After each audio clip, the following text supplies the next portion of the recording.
Okay, everyone.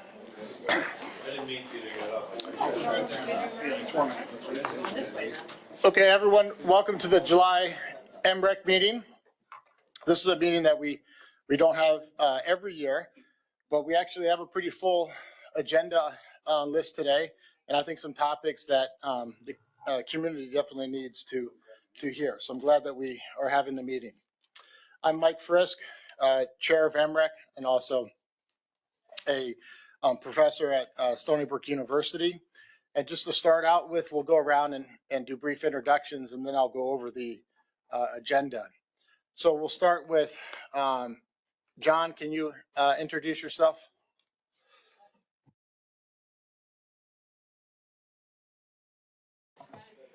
John Davey, commercial fisherman, Mount Sinai, representing commercial fishermen and anybody else who has a problem. But this will be my last meeting. I'm just making the announcement right now. I am resigning from the board. So. Sorry to hear that, John. That was a surprise announcement. Well, we'll catch up. The horseshoe crab thing put me over the edge, so I was on my way out. Well, let's talk. Let's just talk during the break. Yep, you got it. Commercial fisherman at Chifolo, South Shore. Tom Jordan, commercial hook and line fisherman, Montauk. Elizabeth Peoples, representing aquaculture, based in Southold. Stony Brook University.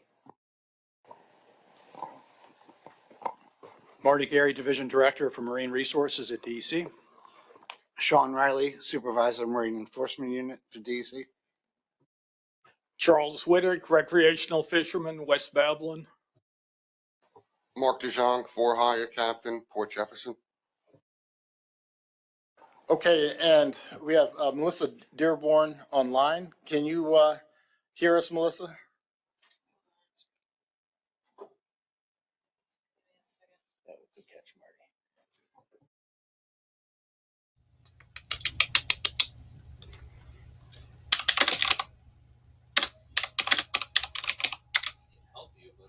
Marty. Yeah. Your mic is open, Melissa. You just want to introduce yourself? Oh, you can hear me? Yes, we can. I'm so sorry. I thought I was muted. Melissa Dearborn. I'm with Regal Marine Products, a wholesale bait and tackle distributor, and I'm a recreational representative. Okay, thank you. So just to start off, I'm just going to read the sort of mission statement of MRAC just so everyone's aware.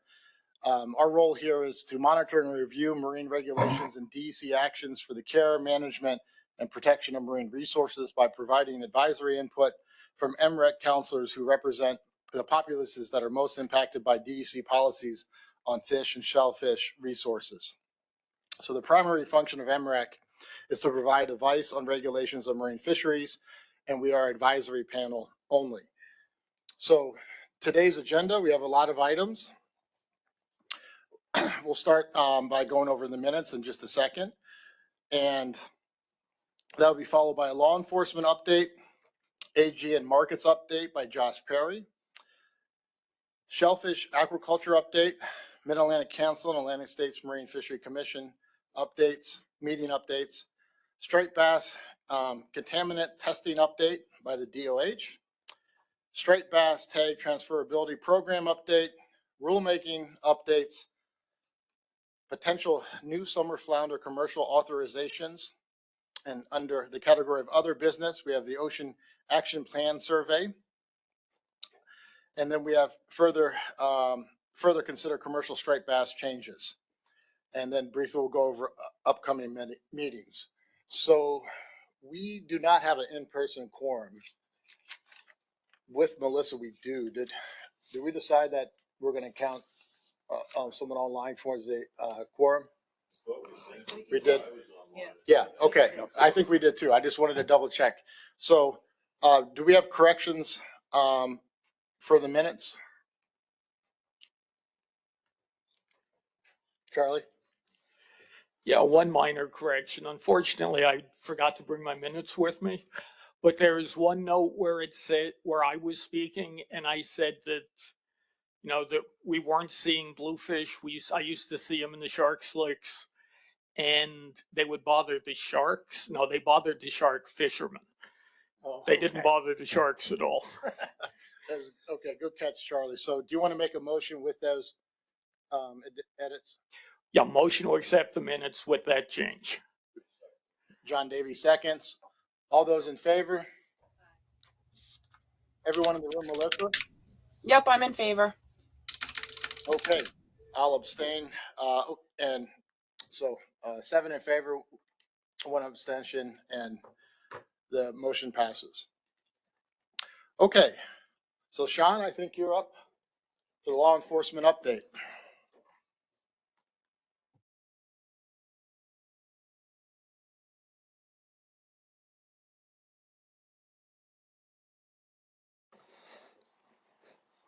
So our academy is progressing. We're expecting 28 officers to report out the second week of September.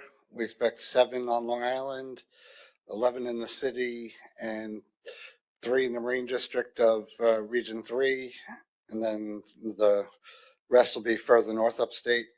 I was asked about our spring enforcement for striped bass.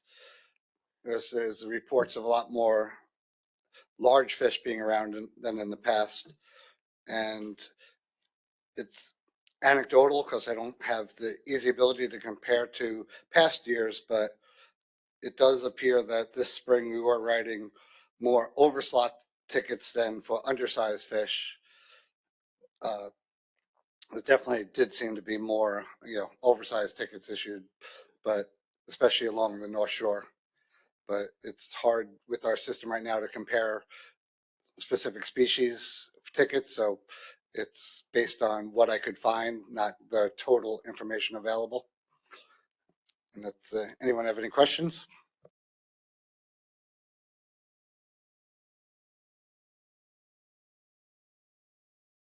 Thank you, Sean. And before we move on to Josh Perry, I will note that non-agenda public comment items was left off the agenda, but that will be at the end of the meeting. So there's Josh. Sorry, I didn't meet you before the meeting. I apologize.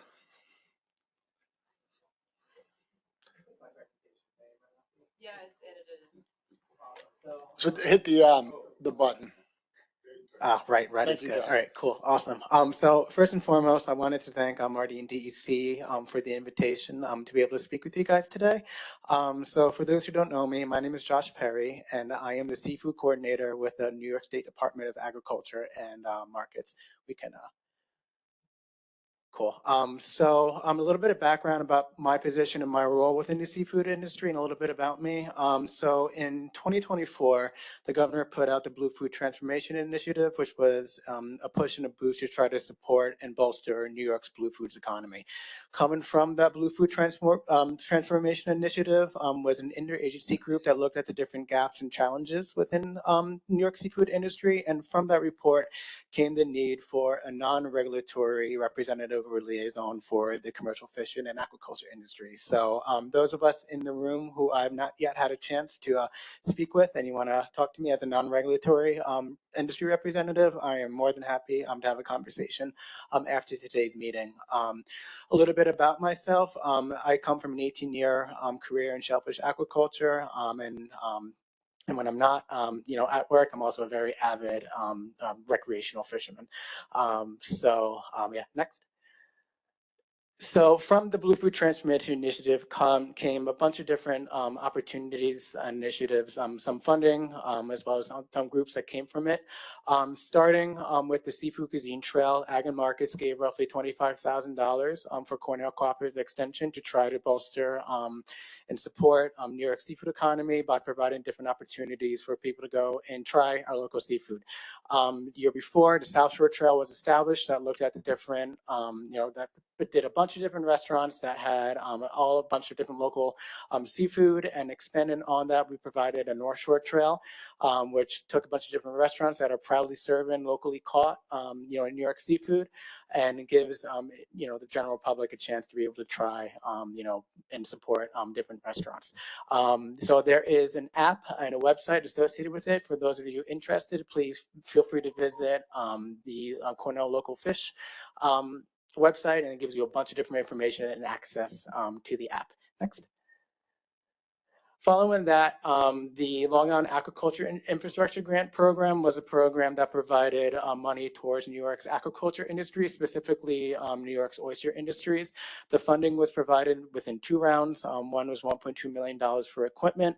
Round 2 provided $3 million for mostly infrastructure, but equipment was included. Out of round 1, we had 17 small businesses awarded funding for equipment purposes, and round 2, there was roughly 14 small businesses that were awarded funding. Next, please.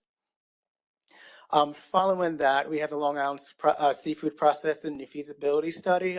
So this was also developed by Cornell Cooperative Extension, and for those of you not aware of it, the study examines opportunities to strengthen seafood processing, distribution, and working waterfront infrastructure, and also provide a recommendation to support the recovery, growth, and long-term viability of the food sector. In order to ensure that this wasn't a report that kind of just sat around and kind of put paper into action, following that report, in combination or partnership with the Department of State, we developed a multi-agency and partner group in order to explore the different opportunities and to advance to several of the study's recommendations. Next, please. With this group, to kind of give everybody a little bit of background on it, it started off with all the different agencies and partners that are currently working on, seafood industry and the seafood, all the different work that's going in seafood, including DEC, Department of State, Ag and Markets, Cornell Cooperative Extension. Since that, the group has now expanded to include different stakeholders as well as industry representatives, both from the commercial fishing industry as well as the commercial aquaculture industry. We've had a total of 4 meetings up to date, looking at different sites and looking at the infrastructure and what the needs are specific to sites. Our last meeting, we looked at over 20 different locations to try to see that we can, try to see what is needed at specific locations and how we can kind of pitch funding. There was a commonality and a common need, no matter what site we looked at, and that was ice availability, cold storage, as well as working waterfronts preservation. Our next full interagency meeting is scheduled for August, where we're looking into a deeper dive into what was discussed during the last meetings.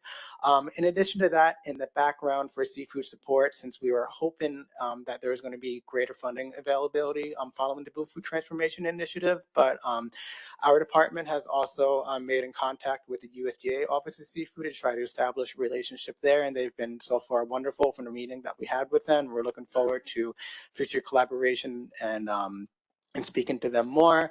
And we're also well aware of the funding that was given to aquaculture and also the lack of funding that has been available for commercial fisheries. So we're also in the background trying to give different pitches and support to try to see if we can get some capital funding down the line for our commercial seafood industry. So we'll see what happens with that.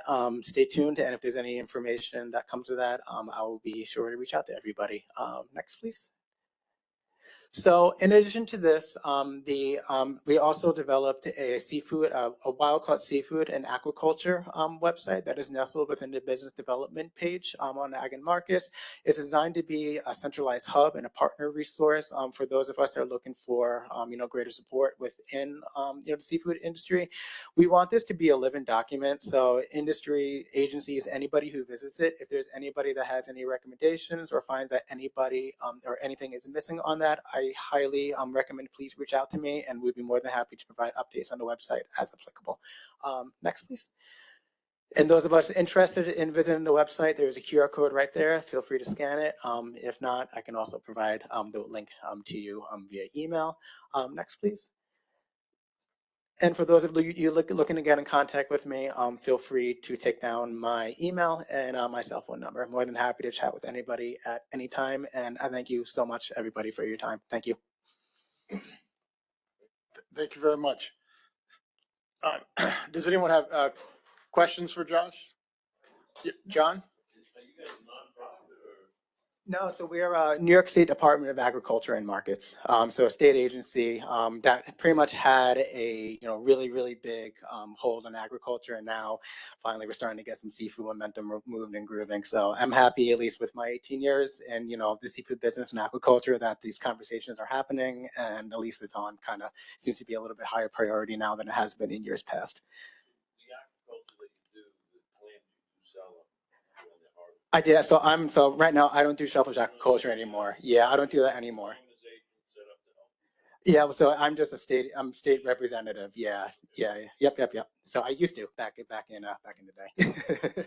You're welcome. Any other questions? Yeah. What about wild grown clams?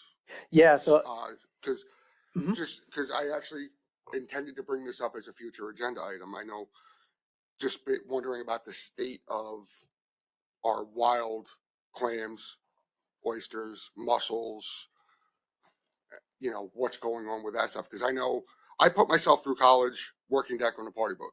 A lot of my friends up on the North Shore in the Huntington, Northport area, they put themselves through school clamming. Yep. Now you go there, there's nobody clamming anymore. Yeah. And yep. Like, are the clams just gone? Or are they, I'm just kind of curious about the state of it. Yeah, I think with that specific question, at least with this, DEC might be a little bit better poised on the biological side of stuff. I can tell you through my restoration work that I used to do before I was with Ag and Markets, we know already, right, the numbers aren't what they used to be back in the day. Overharvesting combined with, the environmental parameters and everything going around and that impact shellfish aquaculture, especially, clams in the Great South Bay. I worked at the Islip Hatchery from 2013 to 2018. And one of my mentors there, Marty Burns, who built that hatchery, 30, 40 years ago, told me that the bay used to cycle itself over right within one day due to all the clams there. Now it takes 30 plus days, right, for that one day cycle to happen. So for the restoration work that I did when I was running the hatchery for Cornell Cooperative Extension, it was highly dependent on the sites as success measures. We did see fair amount of success in certain sites when it came to oyster restoration, and kind of we did a lot of spat on shell restoration in the past when I was at Cornell, not anymore with Ag and Markets. So this is outside of that, and it's dependable and variable depending on the area. In terms of support, like I said, we're looking to try to see that if we can get support from capital funding for commercial fisheries, whether it's wild harvest shellfish as well as finfish, but we know how that goes, and it's a very long time coming, and we're trying our best. Any other questions? Okay. Go ahead. I just wanted to ask you one question. Hey, Nick, I'm on this. Nobody online.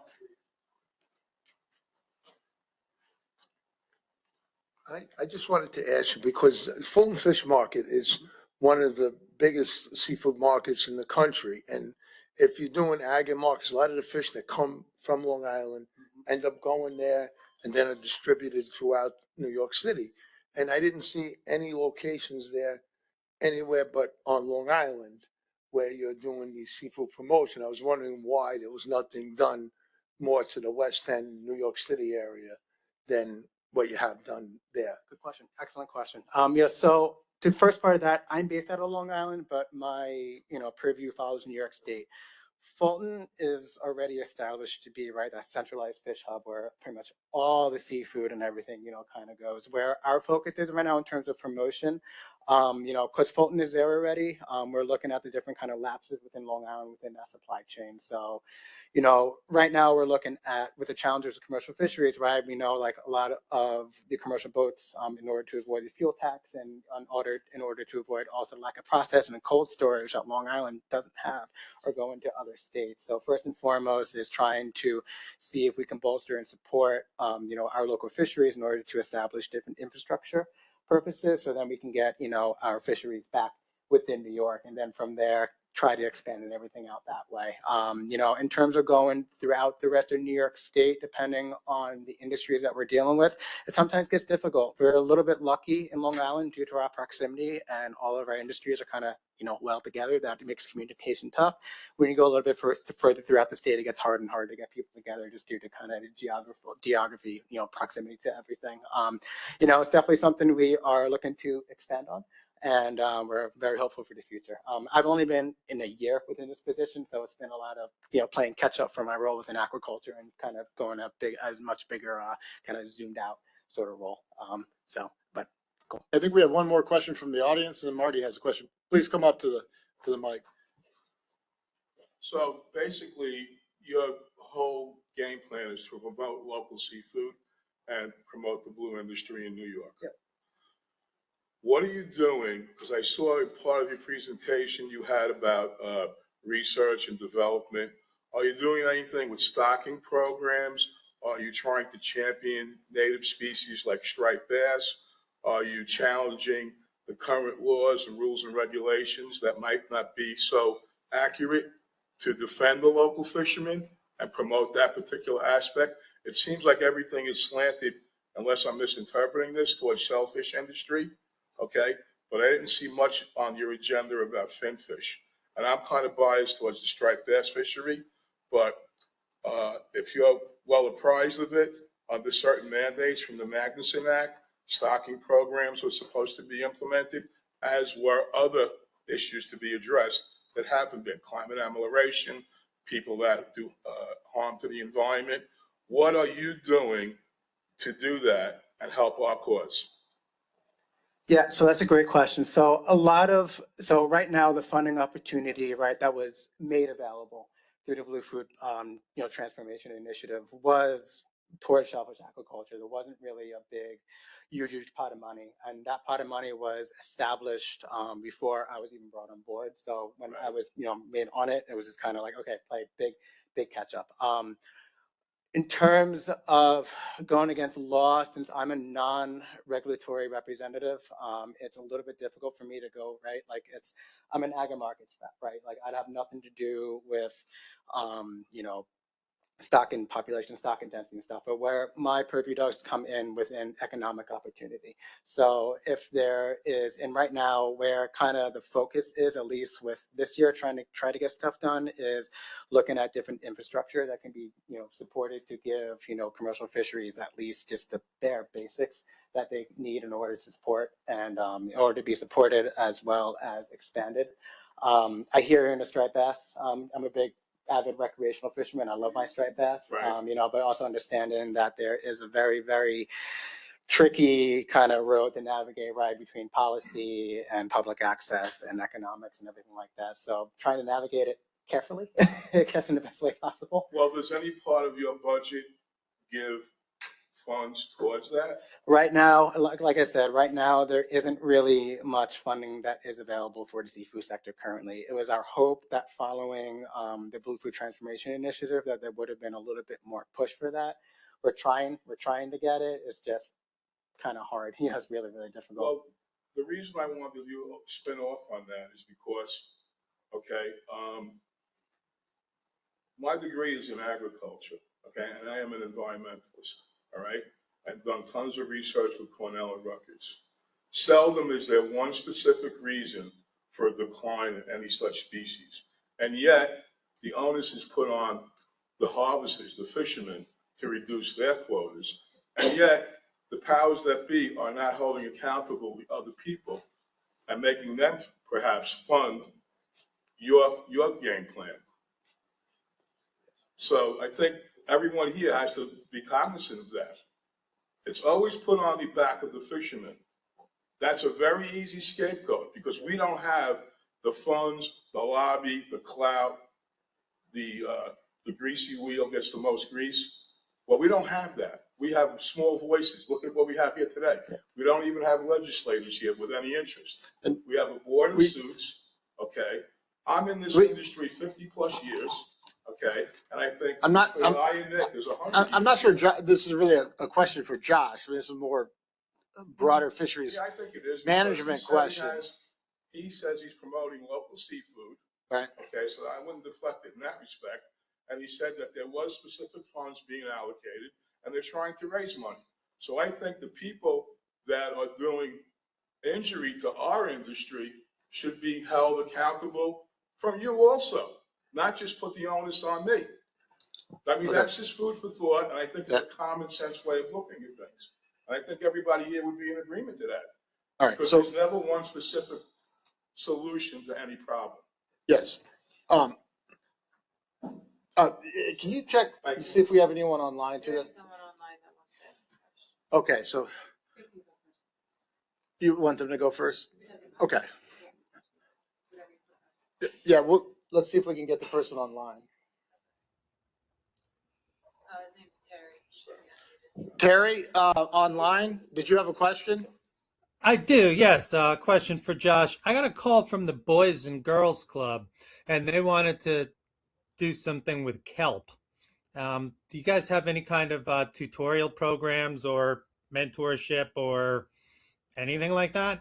Email me, and I'll be more than happy to point you and me out at different resources that can absolutely get you started on that. Me specifically, I'm kind of zoomed out, not really on the hands-on sort of deal, but I can absolutely Sure. point you into the right direction to the groups that are doing that. But kelp is something that they're involved in? Yeah, So, same. I'm a part of a couple different kelp groups and everything that are involved in looking at the feasibility of kelp for aquaculture purposes. And there are a couple groups that are growing kelp already. So if it's something that you're absolutely interested in, I'll be more than happy to, like I said, point you to a bunch of different resources as well as different groups that are actively growing. But yeah, it is absolutely. So I can give the Boys and Girls Club representative this Joshua Perry at ag.ny email? It's joshua.perry@agriculture.ny.gov. Okay, and you're ready to talk to him directly. Shoot me an email and I'll hash the details out with you. All right, so I'll just send you the email and you can decide who's appropriate to connect him with. All right, thanks so much, Josh. Thank you so much. Okay, we're just going to take a couple more questions, Elizabeth, and then Marty. Thank you. I just wanted to say thank you for coming in, Josh. And part of what you were explaining is we were involved through the Long Island Farm Bureau going up to lobby in Albany for the past 4 years. And your position being created is a direct result of that, in addition to the aquaculture grant funding. And it's very rewarding to kind of see that direct result. Obviously, there's a lot more work to do as well. And I think that it's important that you're here speaking with DEC because, as the gentleman in the audience pointed out, there, the background in agriculture, there is historically, seemingly, and tell me if I'm wrong, more of a link with, the ag and markets. Obviously, that's the agriculture, and the recognition in New York State that aquaculture and the fisheries are a part of agriculture is very important to us in the aquaculture sector, but I think as a whole. So bringing those two conversations together in this room, I think, is really important. And the one thing that I think is perhaps a start in sort of reaching out to the broader fisheries is the working waterfront. And I do know that that's an important part of the initiatives that Ag and Markets is working on with the grant funding. And I think that is absolutely a way to start where it's a little bit broader outreach while you're sort of working on what that balance is between agriculture and the fisheries as a whole. Yeah, absolutely. And to take it back on that, what I can say is also another really awesome thing that has come out of the interagency work following the seafood processing feasibility study is a coordination and communication, not only between the state agencies that are all working on seafood opportunities, but as well as, the outreach, within industry too. Those of us know Bonnie Brady, I'm sure, really well. We're in a lot of communication with her, just trying to figure out, the best way to kind of go about doing things with her, using her knowledge within the industry. And like I said, those of you who I'm not connected with, I'd love to connect with you further and talk about your needs and try to see how best we can work together to try to, bring Long Island's blue foods back to where we used to be. Okay, so we're going to take this is the last comment by Marty, then we got to move on to another, the next item. Marty? Yeah, thanks, Mike. And just a quick comment and question for you, Josh. First, welcome to the Marine Resources Advisory Council. Thank you. Always some passionate discussion here. So, and I want to second Elizabeth's thank you for coming.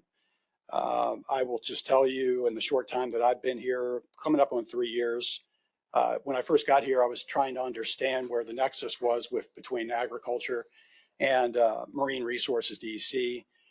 And there were people I could reach out to, but I just didn't see the synergy. And thanks to you coming along and the work that was done to bring Josh's position on board, I mean, I think you've had a really impactful presence, since you started. So you've accomplished a lot in a year, and really appreciate it. It's very visible. It's a work in progress. It's going to be dynamic, and I think people just need to engage, right, and be part of that process. And at least that's what I've seen. But I'm really appreciative of it. It was missing, and now it's here. So I think we can build on that. My question, I guess, is, with this council being half commercial shellfish aquaculture, not to say the recreational doesn't have a role, but how can the council fit in? How can we provide feedback to you, be engaged so they can provide some feedback from their constituents, and the council as a whole maybe can work with you going forward? Yeah, great. Thank you so much. Yeah, I think the best thing that the council could do is keep the conversation going and keep the conversation moving and grooving. As time goes on, we know that a lot of needs that the industry needs, right, stay the same. But also as times shift, and also with population dynamics of fish and everything like that, stuff could change. So what I can ask for is communication with things change. If there's anything that is being flagged that Ag and Markets can maybe provide some support to, we would love to absolutely hear about that. We do have weekly meetings and stuff with my supervisor, and I give my supervisor stuff that is able to kind of take it up to a much higher level within government too. So if there's any further needs, anything I guess flagged, anything where Ag and Markets can have a say and have a seat at the table, I think would be really great. And if there's anything that is needed on my end and our end, within that the council needs, that maybe the council is finding that hey, a need could really be filled here that isn't known to me at that point, please tell me, talk to me. I think we can solve everything, together. I like to be always optimistic about everything, but also understand that sometimes optimism might not be the best way to go about it. But yeah, I think constant communication, can solve a lot of definitely different problems. So yeah, absolutely. Thank you very much for coming today. Thank you so much, everybody, for your time. I greatly appreciate it. Okay, our item is shellfish aquaculture update. Okay, hi, good afternoon, everyone. Are you hearing me okay? Yes. Okay, great. My name is Wade Carden. I am the Shellfish Management Unit Leader here at DEC. And before I dive into my agenda item here, I just wanted to respond to one of the gentlemen who had questions about shellfish landings and current trends. It's variable. We do have some bays or harvest areas that were historically extremely productive, where that production has dropped off, and particularly in hard clam harvest. And then we have some others where it's ramped up, places like Shinnecock Bay and Bellport Bay. And I'd point out too that those have been sites of intensive restoration efforts, and the uptick in the commercial landings in those bays does correlate well with the restoration effort. Hempstead Bay on the South Shore is another area quite productive. So I don't have a slide with my contact information on it, but I can drop my phone number and email in the text or in the chat, and you can get in touch with me. We do have annual summary tables of commercial shellfish landings going back many years. We don't have them publicly available, or they are publicly available, but they're not available on our website.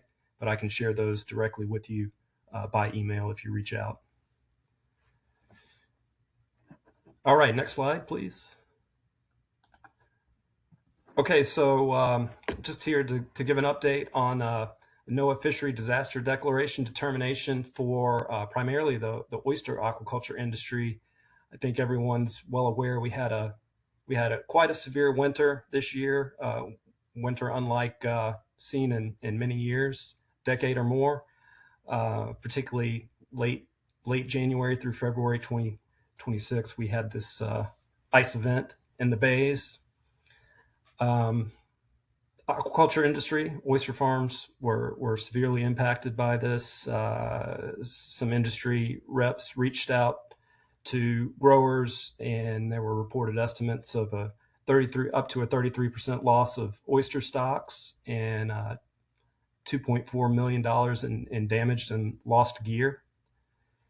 And as this event continued and we got past it into later in the spring, DEC, along with Ag and Markets and the industry, coordinated efforts to document those impacts and losses and seek emergency disaster assistance from state and federal agencies. On the federal side, fishery resource disasters are managed by NOAA under the Magnuson-Stevens Act. And so DEC and Ag and Markets arranged a meeting with NOAA's Office of Sustainable Fisheries in mid-March to discuss that office's program and how it related to fishery resource disasters and the economic thresholds and criteria that would apply in a given situation.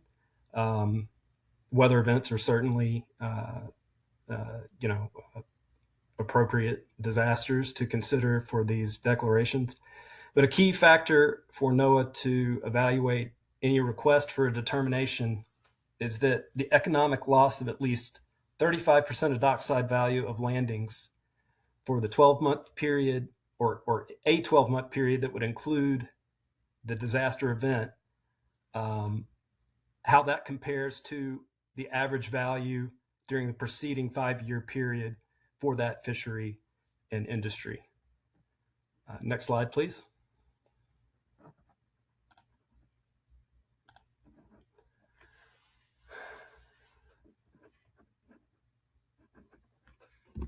Okay, so just to give you the details on those threshold criteria for fishery disaster declarations, revenue losses greater than 80% may result in a positive determination.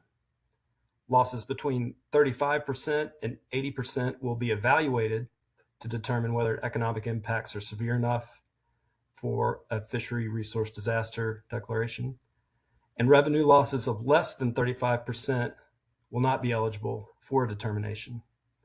And a positive determination is needed in order for there to be a disaster funding allocation awarded. And in general, it would be the state of New York that would be requesting NOAA, submitting the package requesting for a declaration. So we set about reviewing our farmed oyster landings. The industry reports their landings in pieces to DEC monthly, and we compile that annually by calendar year. And that I was just mentioning that at the top. So we wanted to, look at this situation as quickly as possible, since we weren't confined to a calendar year kind of definition. So we chose to look at it through by fiscal year, since this happened in primarily in February 2026. So we defined our 12-month disaster period as April 1st, 2025 through March 31st, 2026, and then took a look back at the 5-year period preceding that, which would have begun with April 1st, 2020. And, the reasoning behind this was to just, if the criteria, if we met those criteria, that we could begin the process of making that request to NOAA as soon as possible. Next slide, please. So here's the results of that analysis. Again, looking by fiscal year, going from 2020 through 2026, you can see year 1 through 5, the industry has really been growing over all this time. And as we look at a 5-year average of those landings, and then compare them with the disaster year, you see that the the disaster year production is actually well in excess of the 5-year average. And so we certainly don't qualify for the 35, at least 35% revenue loss for making the disaster declaration request. And I'll just tell you that the valuations based on those landings, the 75 cents per piece, that was provided to us by the Long Island Oyster Growers Association, I believe back in 2023. That 75 cents per piece takes into consideration all the different ways that the industry could put the oysters onto market, both retail and wholesale. So, question obviously could be, well, how is this? Well, I mean, the numbers kind of speak for themselves, but the industry's production and revenue is obviously growing, which is a great thing. 2024 and 2025 were both successive record years for production for farming oysters in what I'll call the modern era of oyster farming, starting in the early 1980s when farming oysters in cages kind of came into favor versus bottom planting seed or putting out culch and cultivating oysters that way, and with reharvest by dry dredges. Also, we have about 80 permitted farms year to year. We do lose a few growers each year, but there's always new folks coming into the industry. But in general, we hover right around 80 permits year to year. Probably about 60 of those, or 60 to 65, are active, meaning they are reporting some production to us. But the landings are definitely driven by a smaller group of established farms that have been around for a while. And these farms, they definitely suffered impacts over this event, but generally they've had much longer operating histories and experience. They winterized their farms, and they were able to resume harvest pretty quickly after the ice subsided. Again, not that they didn't have losses, but they definitely didn't lose everything. So some of the less well-established farms with growers that may not be as experienced and we haven't had a winter this severe in some time, just weren't ready for those conditions, and they suffered a greater damage and loss as a result. However, because a lot of those farms aren't doing a lot towards the state production, we just didn't see it in this analysis. Next slide, please. So next steps, DEC and Ag and Markets will continue to these collaborative efforts to assist the oyster aquaculture industry with disaster and other relief as it comes up. And I'll get now just into my second agenda item for this MRAC meeting, was that DEC will work with MRAC to form an ad hoc work group for the aquaculture industry. And I know Elizabeth Peoples is the new recent MRAC council member and principal of Little Ram Oyster Company. So Elizabeth, we can continue this conversation at any time, after this meeting, but talking about possible membership of such an ad hoc work group, a representative from DEC, representative from Ag and Markets, which Josh very likely fits the bill for that. New York Sea Grant, Barry Udelson there is the aquaculture coordinator. And then we were discussing the idea of selecting one grower and an alternate from the three main access programs in geographic areas. So that's Suffolk County's Aquaculture Lease Program, Peconic and Gardner's Bays. There's also some private underwater landowners in that area of the island. Then, of course, we have Brookhaven with a few farms in Mauritius and Bellport Bays, and then Islip and Great South Bay. So, certainly can continue that conversation whenever you'd like to. Feel free to reach out. And yeah, I'll leave it there and just see if there's any questions. Thank you very much, Wade. And we have a question from John Davy and then from Eddie. Wade, I guess, do you have a farm? Just quick question. I do not.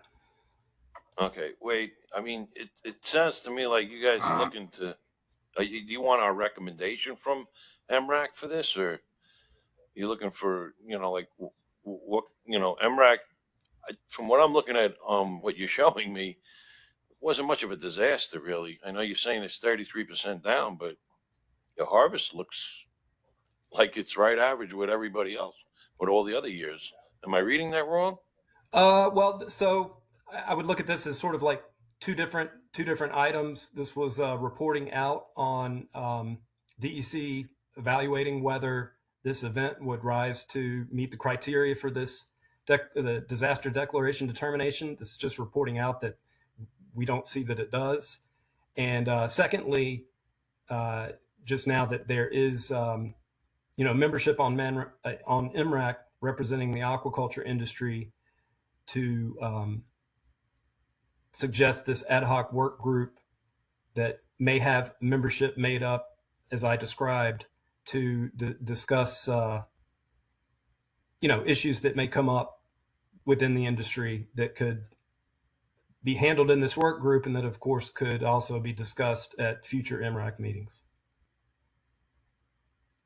It's just an effort, again, to increase communication. I understand. Yeah. So it's tough for me as a commercial fisherman, and probably every other commercial fisherman, maybe even recreation, I don't know, to, agree with any kind of,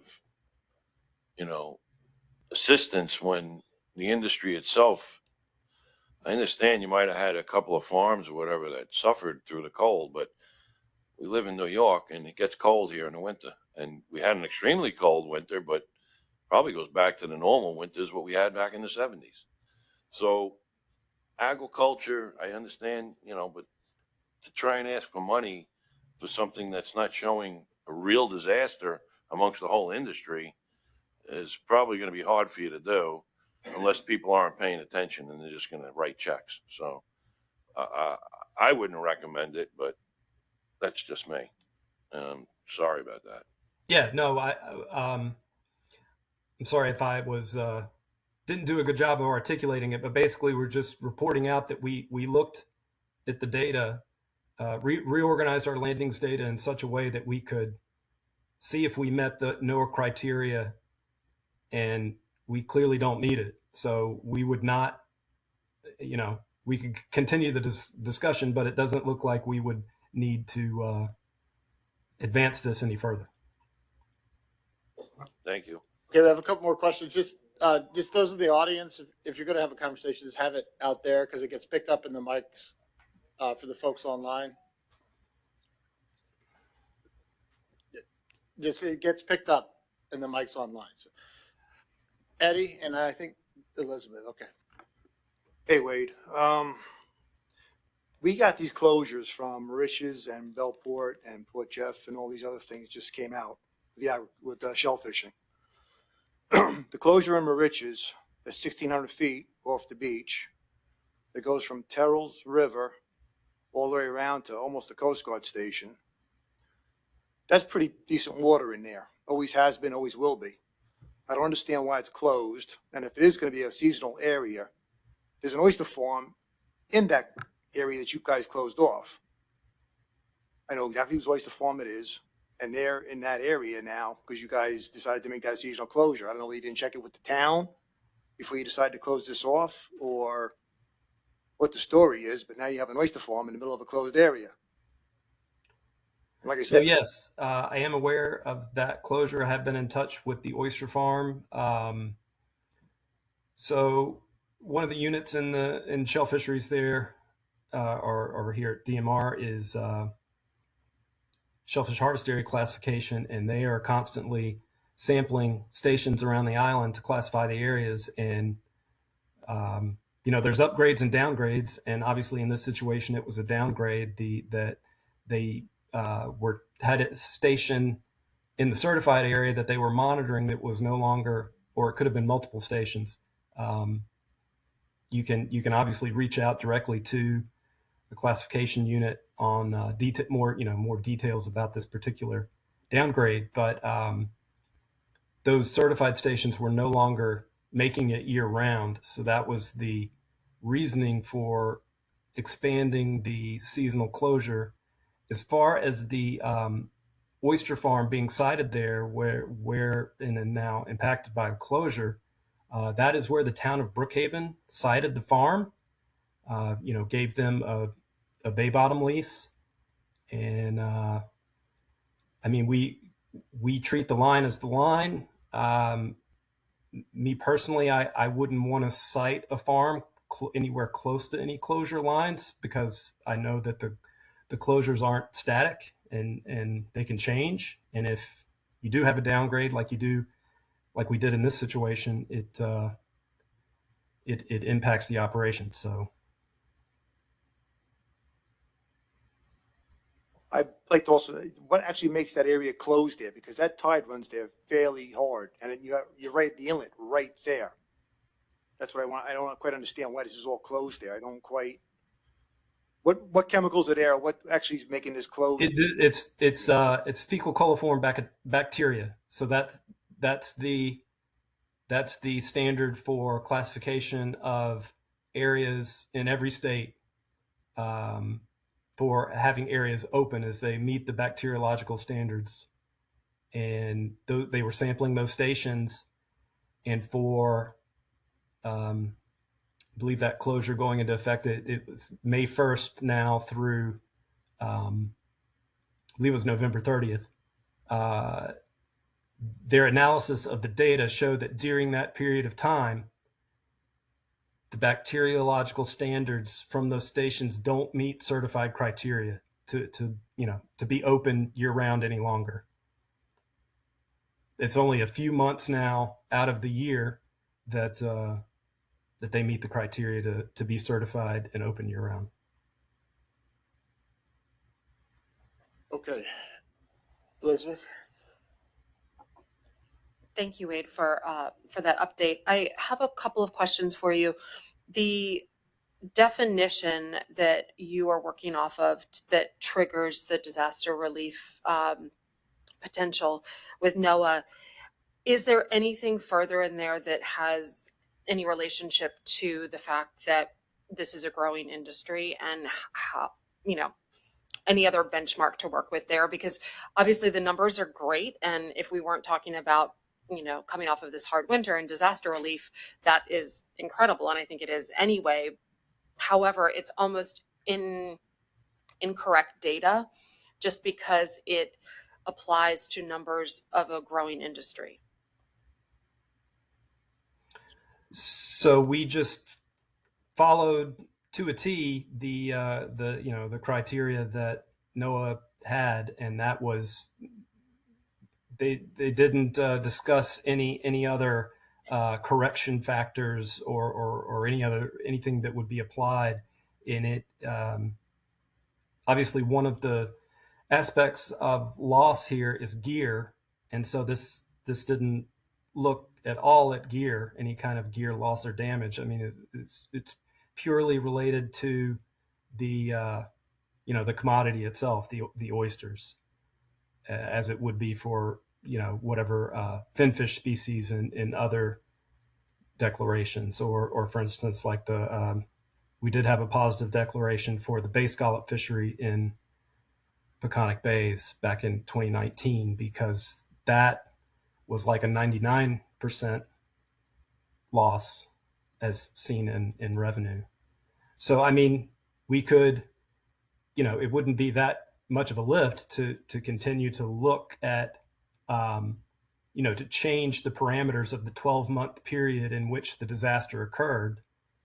We were just doing it, in the first quarter of the year, and looking at it that way to try to just expedite the process to see where we stood, and if we met the criteria to get the ball rolling. So just to follow up, I guess, was the question posed to NOAA about that additional criteria component. That's one question. And then I was going to actually, my second question was about the time period, and you just referenced that. I would say, speaking from personal experience, we are still having a, you'll see in our landing reports that our landings are continually down. So I wonder if shifting that time period would be beneficial, because I think you had it going through the end of March. And I Yes. would say we're in July and our landings are still down as a result of all of that. So, and I think that directly relates to, and I think I shared this at one of the other meetings, that there was a gear loss. I know that several farmers had the equipment and gear loss. Ours on our farm was actually animal loss. And so the fact that we, with the grow out period of 2 to 3 years, 24 to 36 months, that does have a lasting impact. So I think perhaps looking at a different time period might be beneficial. And then the question to NOAA about how to relate to the fact that this is a growing industry, and is there criteria that might pertain to that? Thank you.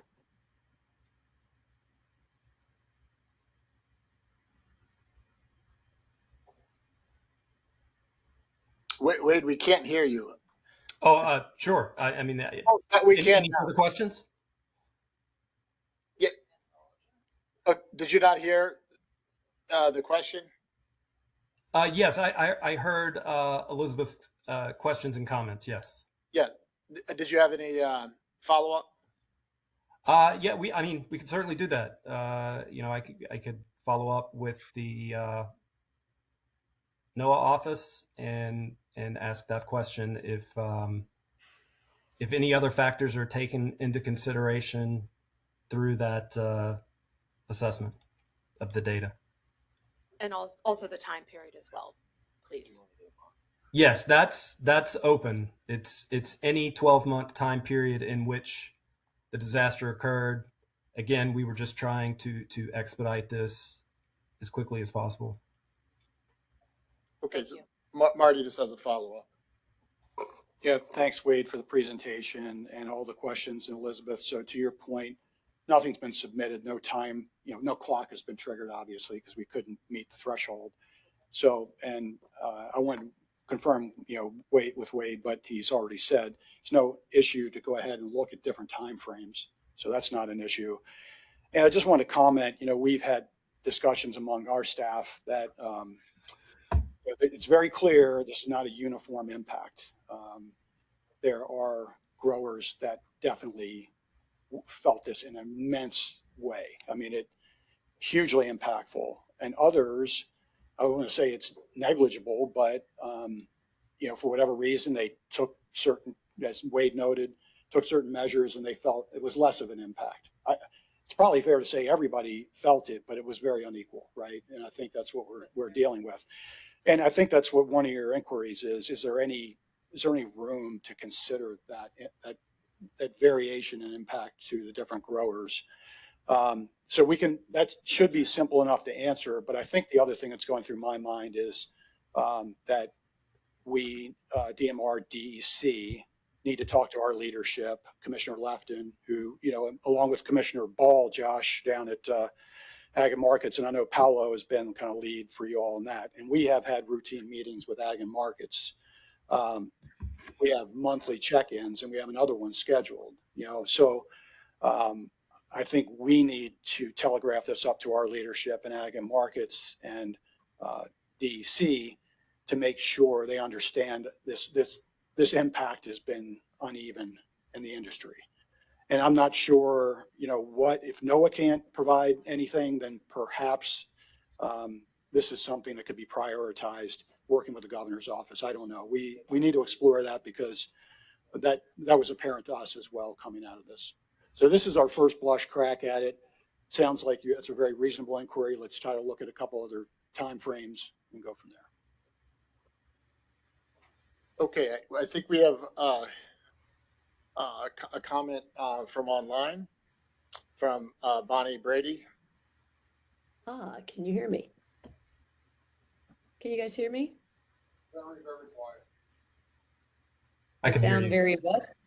Yeah, can you Can we, we're trying to get the volume. We're having trouble hearing you. I'll just scream. Is there a direct line that I can call in instead? We can hear you now. Okay, great. Bonnie Brady, New England Fishermen's Stewardship Association, formerly Long Island Commercial Fishing Association. Two comments, I think, specifically regarding any type of ad hoc work group for aquaculture. I think, first of all, it needs to be specified as shellfish aquaculture and only shellfish aquaculture. The second is that whatever the disaster declaration determination is, there were commercial fishermen that were deeply affected by the fact that some oyster growers didn't understand they should have pulled their gear instead of left it in on the coldest winter we've had in a good 15 years. I know that at least one small trawl fisherman from Shelter Island, Tom Field, he had hundreds of traps descend upon an area that he normally uses to trawl for base scallops. And that effectively hurt him dramatically. So I think there needs to be a real push by the state to not only see who did what and when and where and what that loss is, but what about the guys that wind up, no one was helping him clean up the traps. In fact, I know because I spoke to him, he got a phone call. Hey, you want to help us clean up the traps? He was like, are you kidding me? There's it seems to be fairly one-sided, and I don't believe that the issue is. There are several times where there's conflicts, and obviously if you leave your stuff in and it freezes and it moves, someone should be responsible for that. It shouldn't just be, ooh, I need a declaration because it froze and I lost my stuff. Did you lose your stuff because you didn't know what you were doing, and did you affect anyone else's fisheries? So I think that really needs to be part of the equation. Thank you. Thank you, Bonnie. Elizabeth, you wanted to respond? Just a quick response. This is Elizabeth. Thank you for mentioning that and bringing up other examples, because I know it did hit a lot of people in many ways this winter with the freeze. I do want to say that a blanket statement that the loss was directly related to not putting the farm to bed properly for the winter, et cetera, is not exactly accurate. Elizabeth, I don't know who you are, first of all. I mean, I didn't hear like who you represented, but I wasn't. I introduced myself at the beginning. I'm Elizabeth Peoples. I'm a representative of Shellfish Aquaculture. Okay. And I have a farm in Gardner's Bay. But that wasn't a blanket statement. Okay, hold on. We're going to let one person talk at a time. Elizabeth, go ahead, and then Bonnie, you can respond after. I just was sharing that there, as Marty very clearly and I think accurately explained just a moment ago, that the criteria was varying, and just because there was loss experienced by farms such as mine, we did everything correctly and in a timely manner, and it just happened. So, I think I think Marty said it very clearly that there were varying circumstances, and it's just because there was loss experienced, it wasn't because of negligence. Thank you.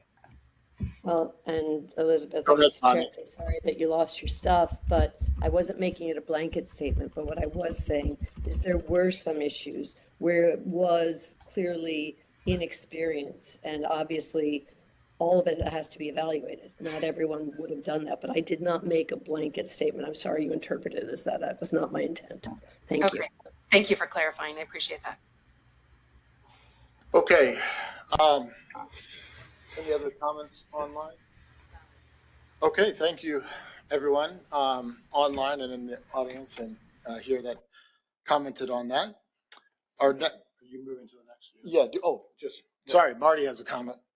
Just before we depart that, so I just want to be clear about the discussion Wade had on the work group, the ad hoc work group and I think Bonnie noted correctly, it should be shellfish aquaculture work group, ad hoc work group. So this is a straw man, call it whatever you like. It's staff's concept of what we think could effectively work, but I think we need you, Elizabeth, to take that straw man that we crafted back to industry and other folks and I think the intent would be if you could provide us some constructive feedback. Do you like this? What changes you would like? And bring this back to the September meeting of the council. And, I think once we have it done, it's an ad hoc work group. As the name implies, it can meet as needed. It can be flexible. But I do think we probably would be better served if we can get that group together sooner than later, but we need to get it right. So we would be looking for your feedback at the next meeting if we could, Elizabeth. Okay. All right, so we'll move on to the next topic, which is Mid-Atlantic Council and Atlantic States Marine Fishery Commission updates. And that's John Maniscalco is going to lead this discussion. Thanks, Mike. The commission has not met since this body last met, so I'm only going to report out on the June meeting of the council. So first topic of interest, I think, to New York fishermen, SCUP Winter One framework, the regional alternatives. If you remember, Winter One SCUP was very, very quickly harvested, then over harvested. This is a federally managed portion of the quota, and so the council is looking at some potential changes. They removed IVR reporting and also a shorter reporting timeline from the range of alternatives. They didn't think it was necessary, and IVR is on its way to becoming obsolete right now. And I largely agree with those decisions. Reporting through VMS is still on the table. Using projected landings and providing the regional administrator some flexibility in when to close, those remain. In addition, the modifications to the accountability measures, in particular, quota period overages when the annual quota is not exceeded, do those need to be paid back? Those all remain in for consideration. Things like trip limits and the thresholds at which trip limits change, those are all things that can be modified already by the council as part of the annual specifications process. So they do not need to, be addressed by this effort. This will be considered further at the August meeting of the Mid-Atlantic Council. So if SCUP Winter One management is of interest to you, make sure you pay attention to the August meeting of the council. So for blue line and golden tilefish, there were no changes that were made to commercial or recreational management measures.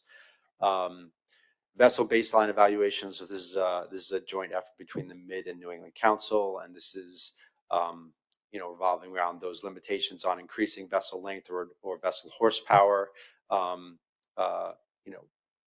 So you have a permit, you have a baseline vessel, you're only allowed to increase that vessel horsepower or size by 10 or 20%. So very small increases, and specifically for small vessels, it's almost impossible to replace vessels, given those constraints. So the councils are kind of evaluating that.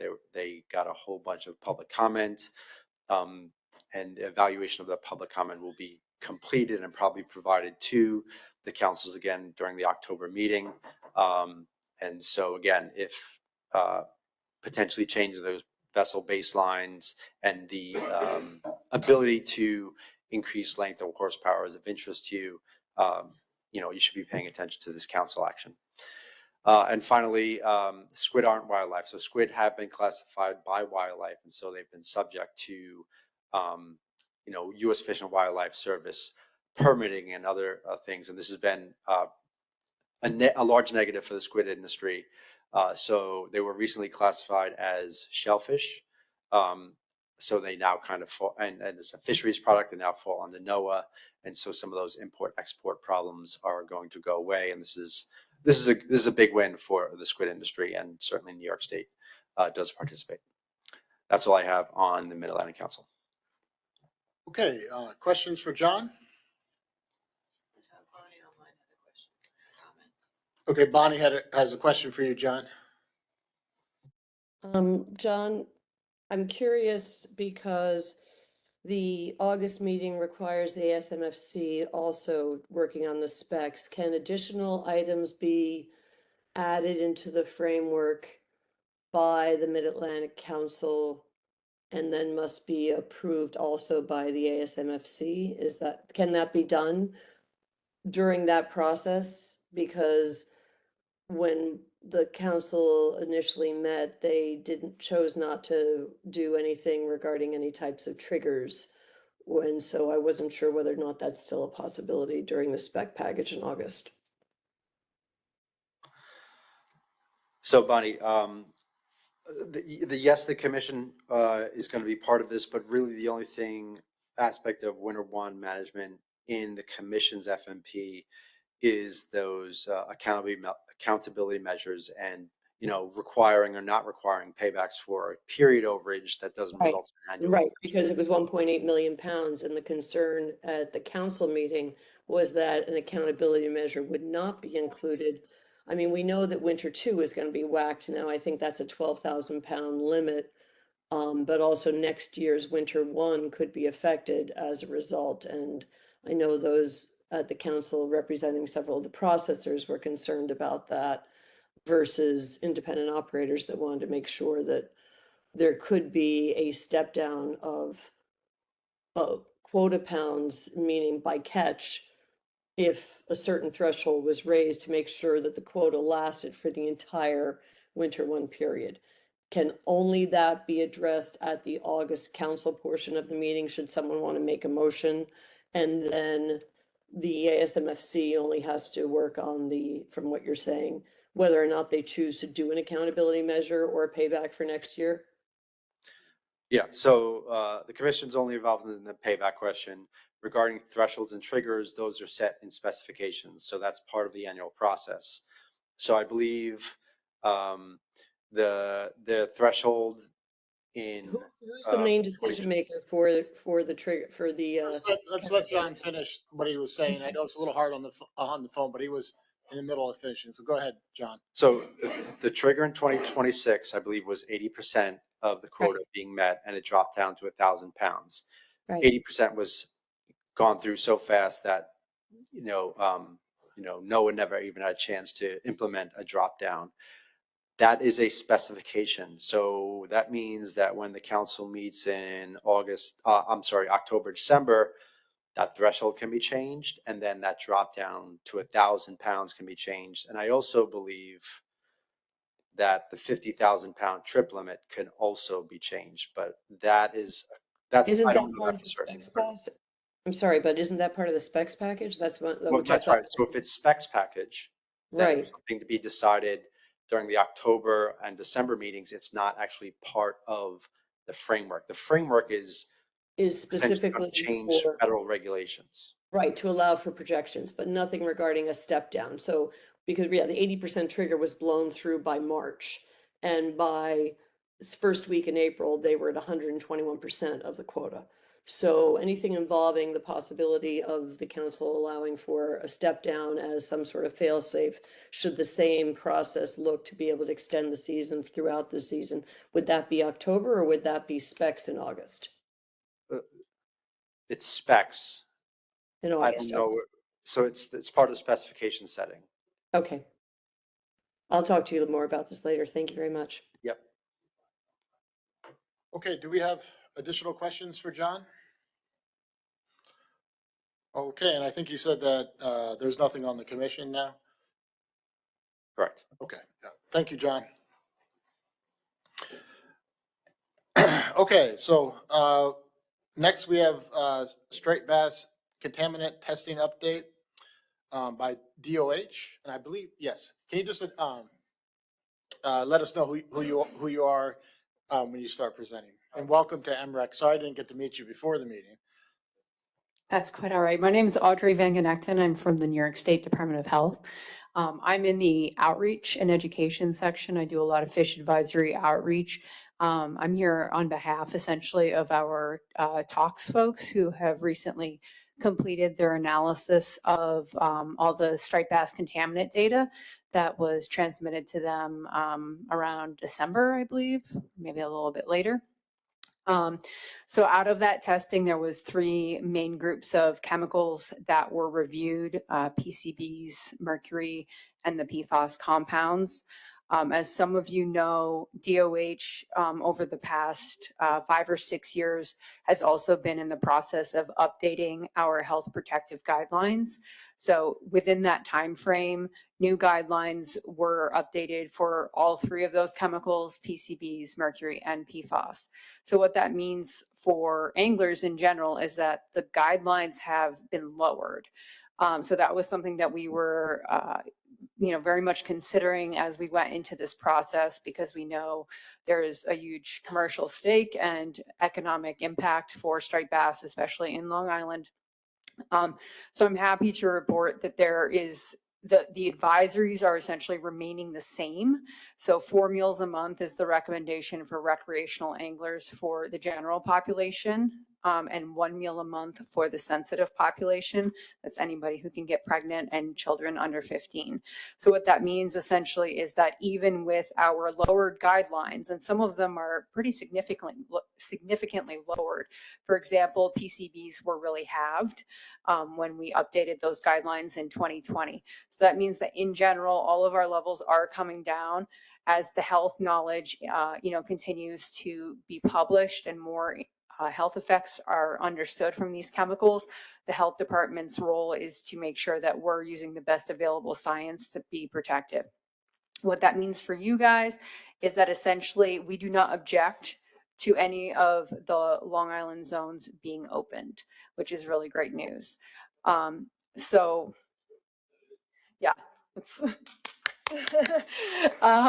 so I know. And like this was an interesting process, because while DEC does make the data publicly available when they're done essentially their data usability reports, very rarely is it that there is this much interest in the data. So DOH was sort of put in a position of playing catch up with this, because you guys potentially already had access to it.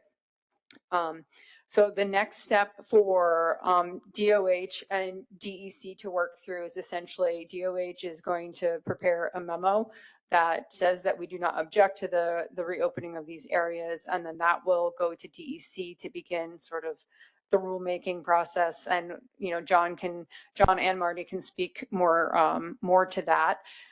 This is really the first time that we've had to do this process in a while, so some of that is also us dealing with all the legal aspect of that. The caveat is that, for commercial, the FDA guidelines rule still the marketplace. Technically, FDA do not eat limit is 2 ppm. The health department's is 1 ppm. So I don't foresee that being an issue, but we don't regulate that. And also, because it is a commercial marketplace, Ag and Markets also has a role to play in that.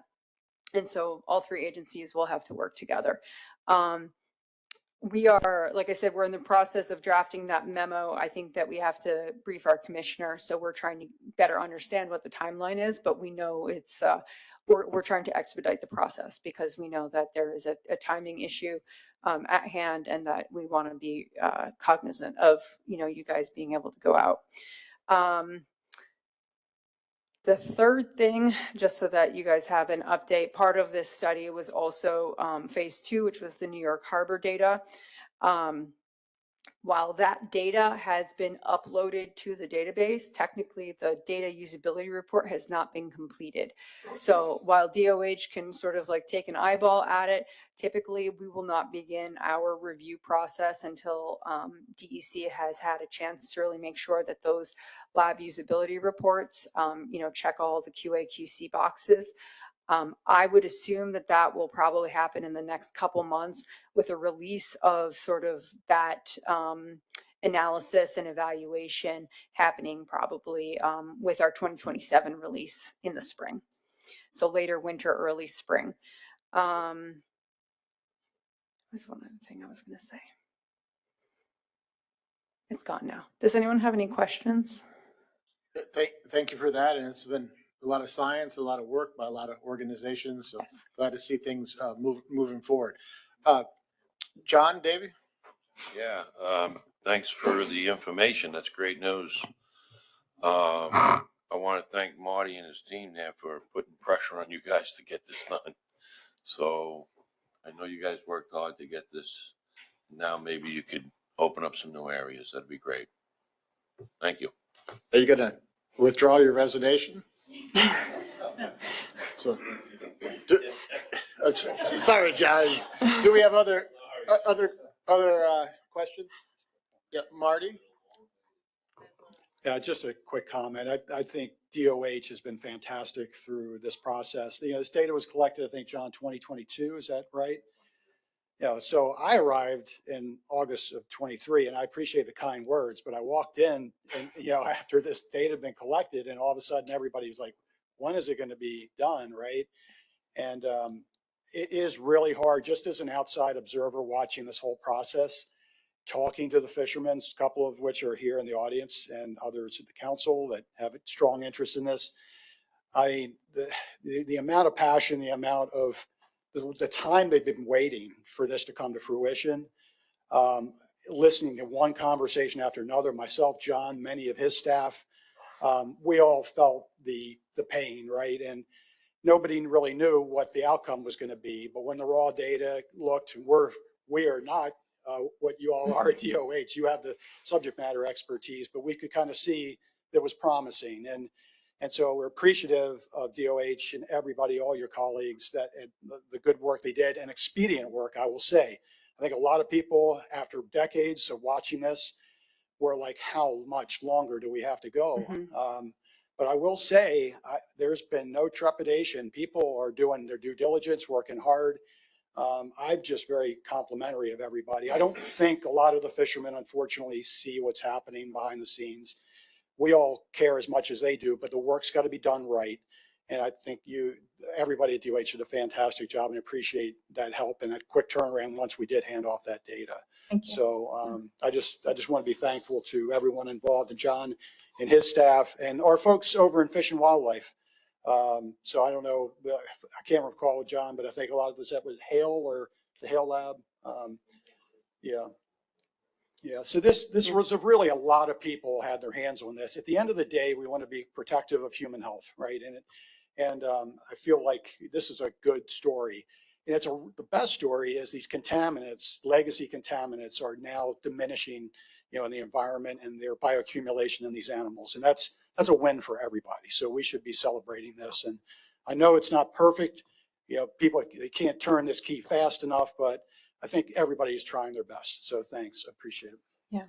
And I'll just say too, it was one of the ways that it was analyzed was both by the different sections, and then also aggregated across, and it all came back okay. So one thing that John and I did talk about as well is that we are probably going to try to do some sort of like public data summary release. So some of you guys have seen our striped bass packet that we put out for the Hudson. We already have a striped bass landing page on our website. So our talks folks will probably, do some before and after graphs from the last time that we had the data, just to show sort of like where we've come from 2006. So that way there's at least like some sort of general, data usability thing that we can share, and we'll aim for that for fall. And we'll, through you guys, you guys can keep the council updated on when that becomes released. I think we have an additional question online. Okay. Julie Yes, Evans? hi. Yes, hi. This is Julie Evans. I represent the Fisheries Advisory Committee in East Hampton. This is great news.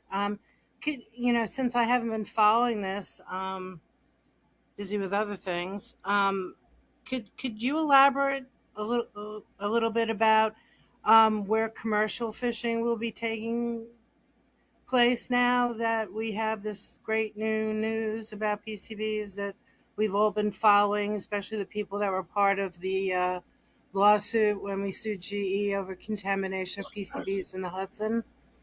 This is a lot of people that are going to be interested in this. So, so the imaginary line, is that gone now? Can you fish anywhere off of Long Island? Off of Long Island, yeah. So the phase one diagram that's on there, all those zones. Yeah, it's kind of small on my, I really can't see it, but so everywhere on the South Shore of Long Island, people can go commercial fishing for striped bass and sell their catch. Once this goes through the lawmaking process. So John, do you want to comment, because you're more familiar with the imaginary lines than I am? So right now, of course, you can't take striped bass commercially from Western Long Island Sound and west of East Rockaway Inlet. Once the openings are, put through the regulatory process, you can take fish, I believe, up to the Throgs Neck Bridge in Long Island Sound, and then draw a line from Rockaway Inlet to Sandy Hook. That's the area currently covered by the current sampling. As Audrey mentioned, phase 2 is New York Harbor, so that includes Raritan, et cetera, Jamaica Bay. So those areas we do not have results yet from. So those areas will remain closed at least until we get results, and then it depends on what those results are, whether or not fish can be taken from those places. Is that clear? No, it's clear. So when is it going to go through the legal process, the legislature and all that? Well, so it's regulatory, and as Audrey mentioned, there's a memo that has to go between the two agencies, and then once that memo's been received, we'll have to promulgate our rules. So I'm not even I mean, do I hope that we're fishing on all these open areas by 2027? Yes. Will we be earlier than that? There's no guarantee. I see. Well, maybe, striped bass will actually come back in force. So, maybe it looks good for the future. That would be a wonderful news. Thank you so much. Thanks, Audrey. Okay, so we have an audience member and then a second person on mic. Can you just come up to the mic? Hey, Nick. How are you? How you doing? I was just wondering, John, you said Jamaica Bay. Where is the line going to be? Rockaway Inlet, Jamaica Bay? We went over this at the last meeting, but what is it going to be? Sheepshead Bay? Is it where are you drawing this line? So Nick, the current line is, again, based off of the sampling. Right now, there's Rockaway Inlet to Sandy Hook. The ocean east of that line is open. We've talked before that we could put in transit provisions in regulations that would allow you to catch fish east of that line, east of Rockaway Inlet. And Jamaica Bay. Not Jamaica Bay, but bring them back if your dock is in Sheepshead Bay, is in Jamaica Bay. Okay. Now, can I ask you what I thought Jamaica Bay's fish already passed? That wasn't part of the New York Harbor survey. It wasn't part of that's in phase 1. So we haven't reanalyzed that data yet. In Jamaica Bay? No. So phase 2 is Jamaica Bay and the harbor, or? And Raritan, yep. And Raritan. Okay, so then when will that be? We're hoping, so they're going to analyze it this fall, and we'll probably have a good idea of how that data looks by wintertime. And so we would probably release that info. Can folks hear me online? So so we haven't formally been handed the data yet, but the plan is that we will have that by the fall. We will analyze that by the fall. And then that would probably go into our package of updates for the advisories for early 2027. So what you're recommending then is that we have a 2-step reopening. Yes, and we did that specifically because we had the Long Island data and we knew it was going to be a little bit before the harbor data. So there's active commercial fishing right now in Long Island Sound, whereas there is not in the harbor. So we prioritized phase 1. Right, but we have no active fishery in the Long Island Sound. We are reopening.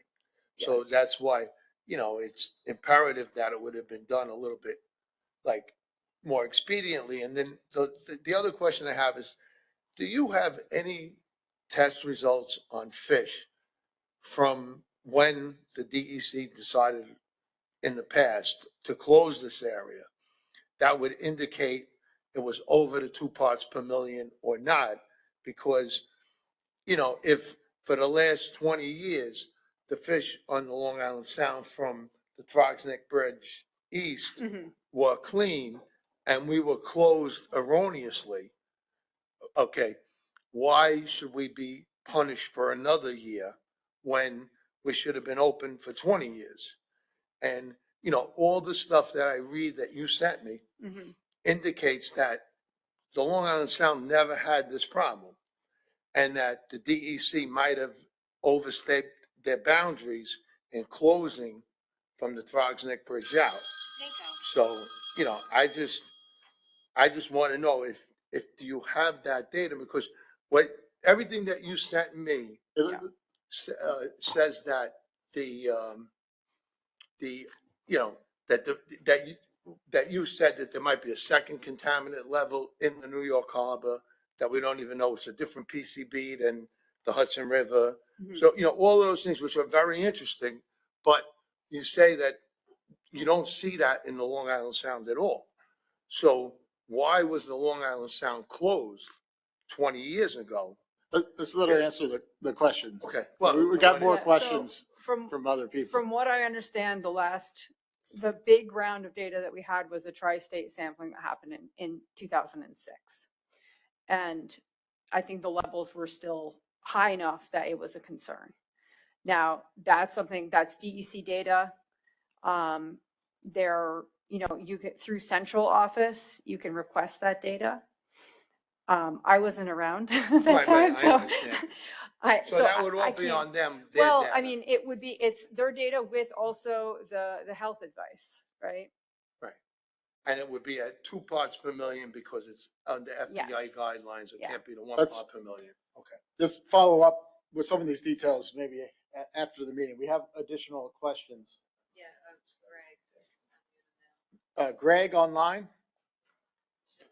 Yeah, the previous gentleman had asked similar questions. Number one, whether or not there would be a transit provision. If I docked in Jamaica Bay, you know, could I fish the Western Island and be able to transit those tags on the boat? But additionally, the recreational consumption guidelines were updated back in late March.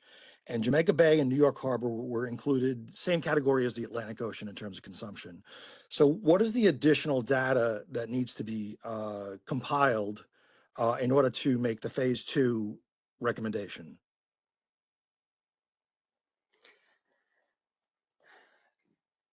So the only data that was updated in March was essentially it was data from the Hudson River to the GW Bridge. If I go to the recreational consumption lines from the Department of Health of New York, currently that update occurred in late March, and the update included Jamaica Bay and the Lower Harbor in the same category as the Atlantic Ocean. That's from 5 years ago. Jamaica Bay is. Okay, just hold on. No, we're gonna have one person talking at a time. So the Lower Bay has been the same advice. So it has been 4-1 for many years. Okay. But you need additional data from the rest of New York Harbor in order to make that determination currently, or? Yes, we haven't had data from New York Harbor in many years. So, right, we're not reassessing based on the decades old data at this point.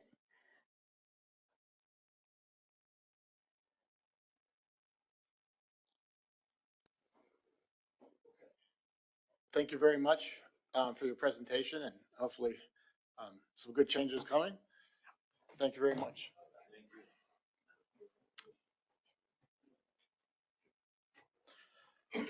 Okay. Does anyone on the council feel like we need a break, or we want to just keep going? All right, John says keep going.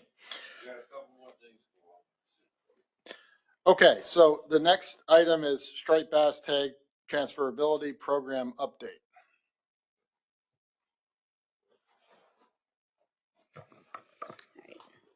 Hi, everyone. My name's Caitlin Craig. I am the striped bass program lead. So just going to give a quick update on how the striped bass, commercial striped bass tag transferability program has kind of worked out the last few weeks. So first, I'm just going to go over a quick summary of the processes that myself and data management kind of came up with how to run the program. So there's definitely a lot of application forms, but we tried to, or not just application forms, a lot of forms in general, but we tried to streamline it and make it as accessible for anyone who might either want hard copies, emails, all that different ways of communicating. Anyway, so the application forms were sent from the department to all commercial striped bass permit holders. And then we included a pretty comprehensive frequently asked questions document with anything that we could think that might come up. And then we also included a copy of the adopted regulations. So the application period was open for 2 weeks. So it was on the applicant, the person who wanted to transfer their tags, to submit that form with the number of tags that they wanted to transfer and the serial numbers, and then they were to select a recipient, a potential recipient for who would get those tags. Again, so we allowed them to submit it either email, fax, mail, or data management also created an online application form where you could just fill in all the information and hit submit. So once we received all of those, the department and law enforcement reviewed the applications to make sure both the applicant and the recipient were eligible, and that that particular transfer request met the requirements of the programs. For example, that we were making sure that part share could only transfer to part shareholders, that there wasn't they weren't exceeding the 5% cap. And also there was that, I don't have the exact language, but that there was no convictions or administrative penalties within the last 3 years relating to fisheries reporting or any fisheries violations. So then once that review process happened, the department generated approval and disapproval letters for both the applicant and the recipient. This was just to make sure that there was everyone on board getting the appropriate paperwork, and so that they could have it for their records. Next slide. So the disapproval letters, so both the applicant and the recipient received the letters with details of the disapproval, but that was only provided to the person who actually didn't meet those requirements. We weren't giving details to the person that didn't have the infraction.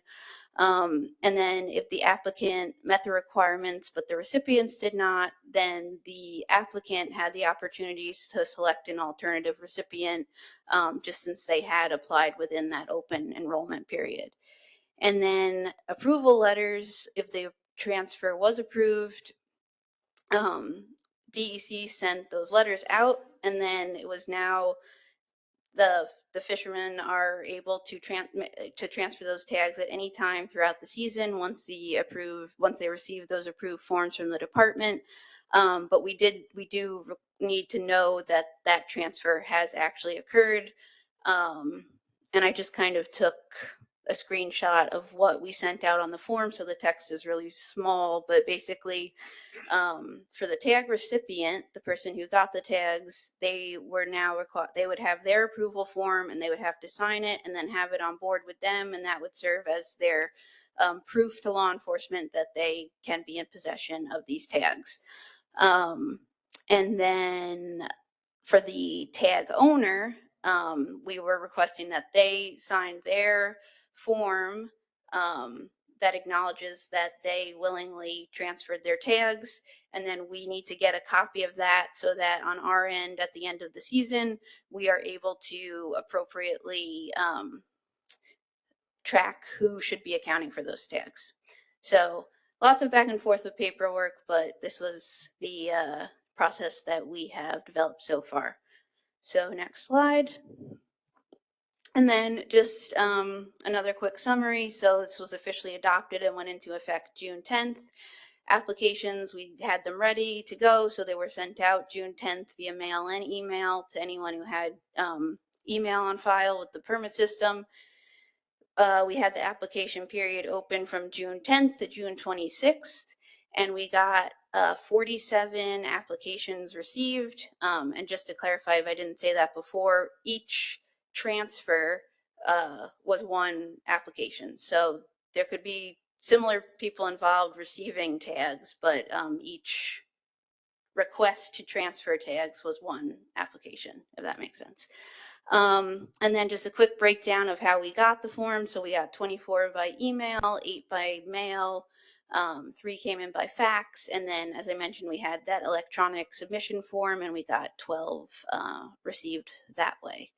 So the number of transfers that were approved out of those 47 were 43 after law enforcement and data management and myself reviewed the applications.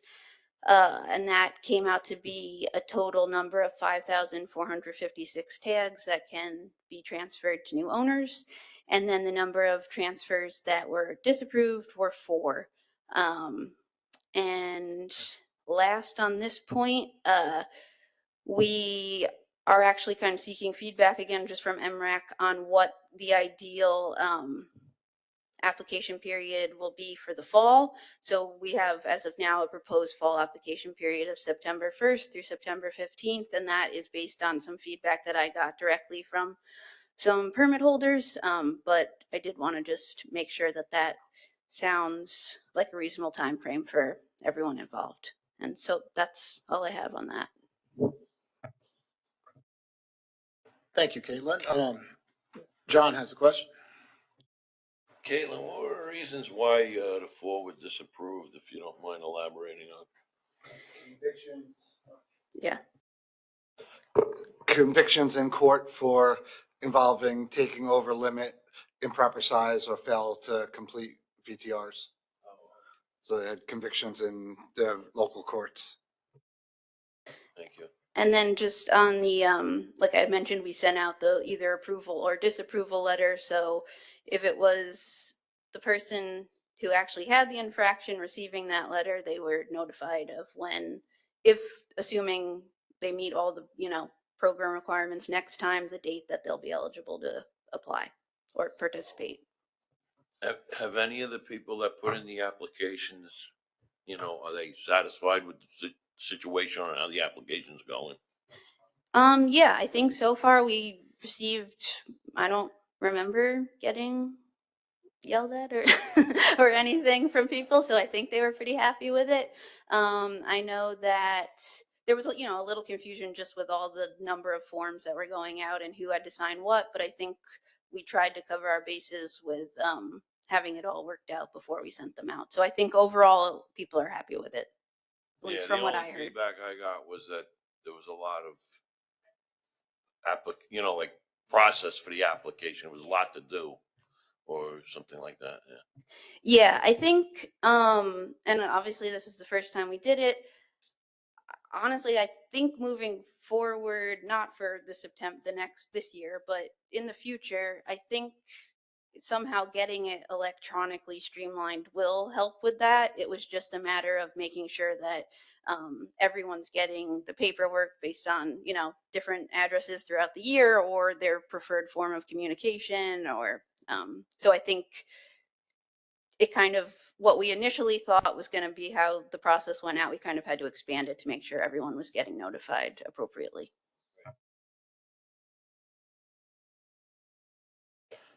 Additional comments, questions? Okay, thank you, Caitlin. Oh, John, you have a question? So number one, Caitlin and the data group and our Marine Permit Office, very capable team, kind of launching this, pretty much from scratch. They did a great job, and I am happy to hear that industry is fairly happy with it. Little feedback on September 1 to September 15. Does that work? Should we move forward with that or something else? Thanks. Marty?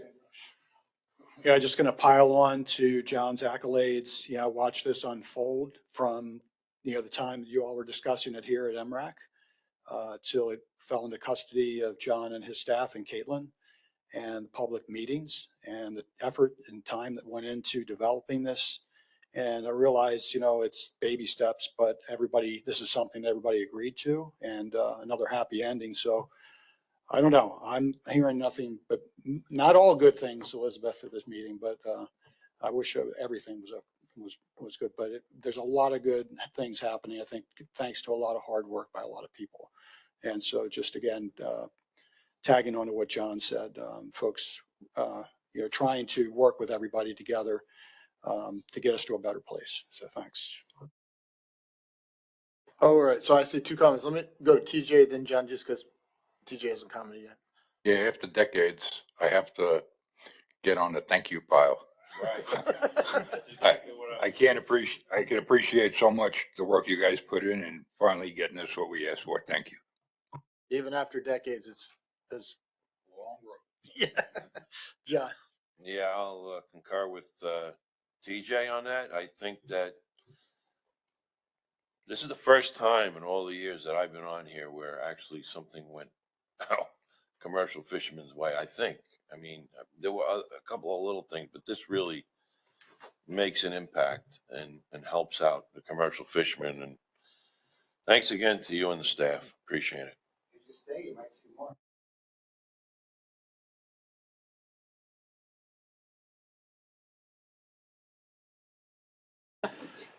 Okay, so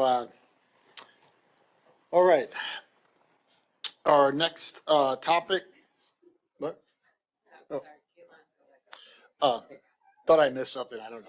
So our next agenda item is rulemaking updates. Okay, so this one, I think on the material that we sent out in advance, this hadn't gone through, and then a few days later, the executive chamber actually signed off on it. So this Atlantic cod rule did get filed as a notice of proposed rulemaking on July 6th. So it's going to be proposed in the state register on July 22nd. And then the public comment period will start, and because this is a discretionary rule on DEC's behalf, there will be a public hearing scheduled for September 22nd, 2 p.m. via electronic webinar. And there's information the information will come out once this is released as being proposed on how you can register for that. And again, this rule will amend Atlantic cod recreational fishing regs to prohibit possession in New York state waters. And this rule will achieve consistency with federal regulations and the water of neighboring states. Next slide. So these were the two finfish emergency rules that have gone into place. So the bluefish recreational rule, which increased the recreational bluefish possession limit for private anglers from 3 to 5, and for anglers on licensed party and charter vessels. That was, and I guess I actually deleted the initial date, but this was the one that was filed as an emergency in April. And then this one, just for a notice of emergency adoption to extend that rule, was filed on July 1st. And that will expire in August, which we will have hopefully the notice of adoption filed on, there's too many dates here, August 11th, and then it'll be officially adopted by August 26th. We didn't receive any public comment on that rule. And then the black sea bass rule, which decreases the minimum rec size of black sea bass from 16.5 to 16 inches and advances the recreational season start date from June 23rd to May 16th. That is still effective as a emergency. But we will need to file the extension, and that will be filed August 7th to extend it for 60 days while we work on the notice of adoption. Again, the public comment period is still open on that, but we have not received any comments to date. Next slide. And then some upcoming rules. I think this crab management authority rule we've brought up the last few meetings. But again, this is going to be a proposed rulemaking, potentially a consensus rule, which just means we don't anticipate any objections. So it will probably not go through the same levels of approval. But essentially, this is just going to repromulgate the CRAB regulations so that we would have direct authority under that particular environmental conservation law.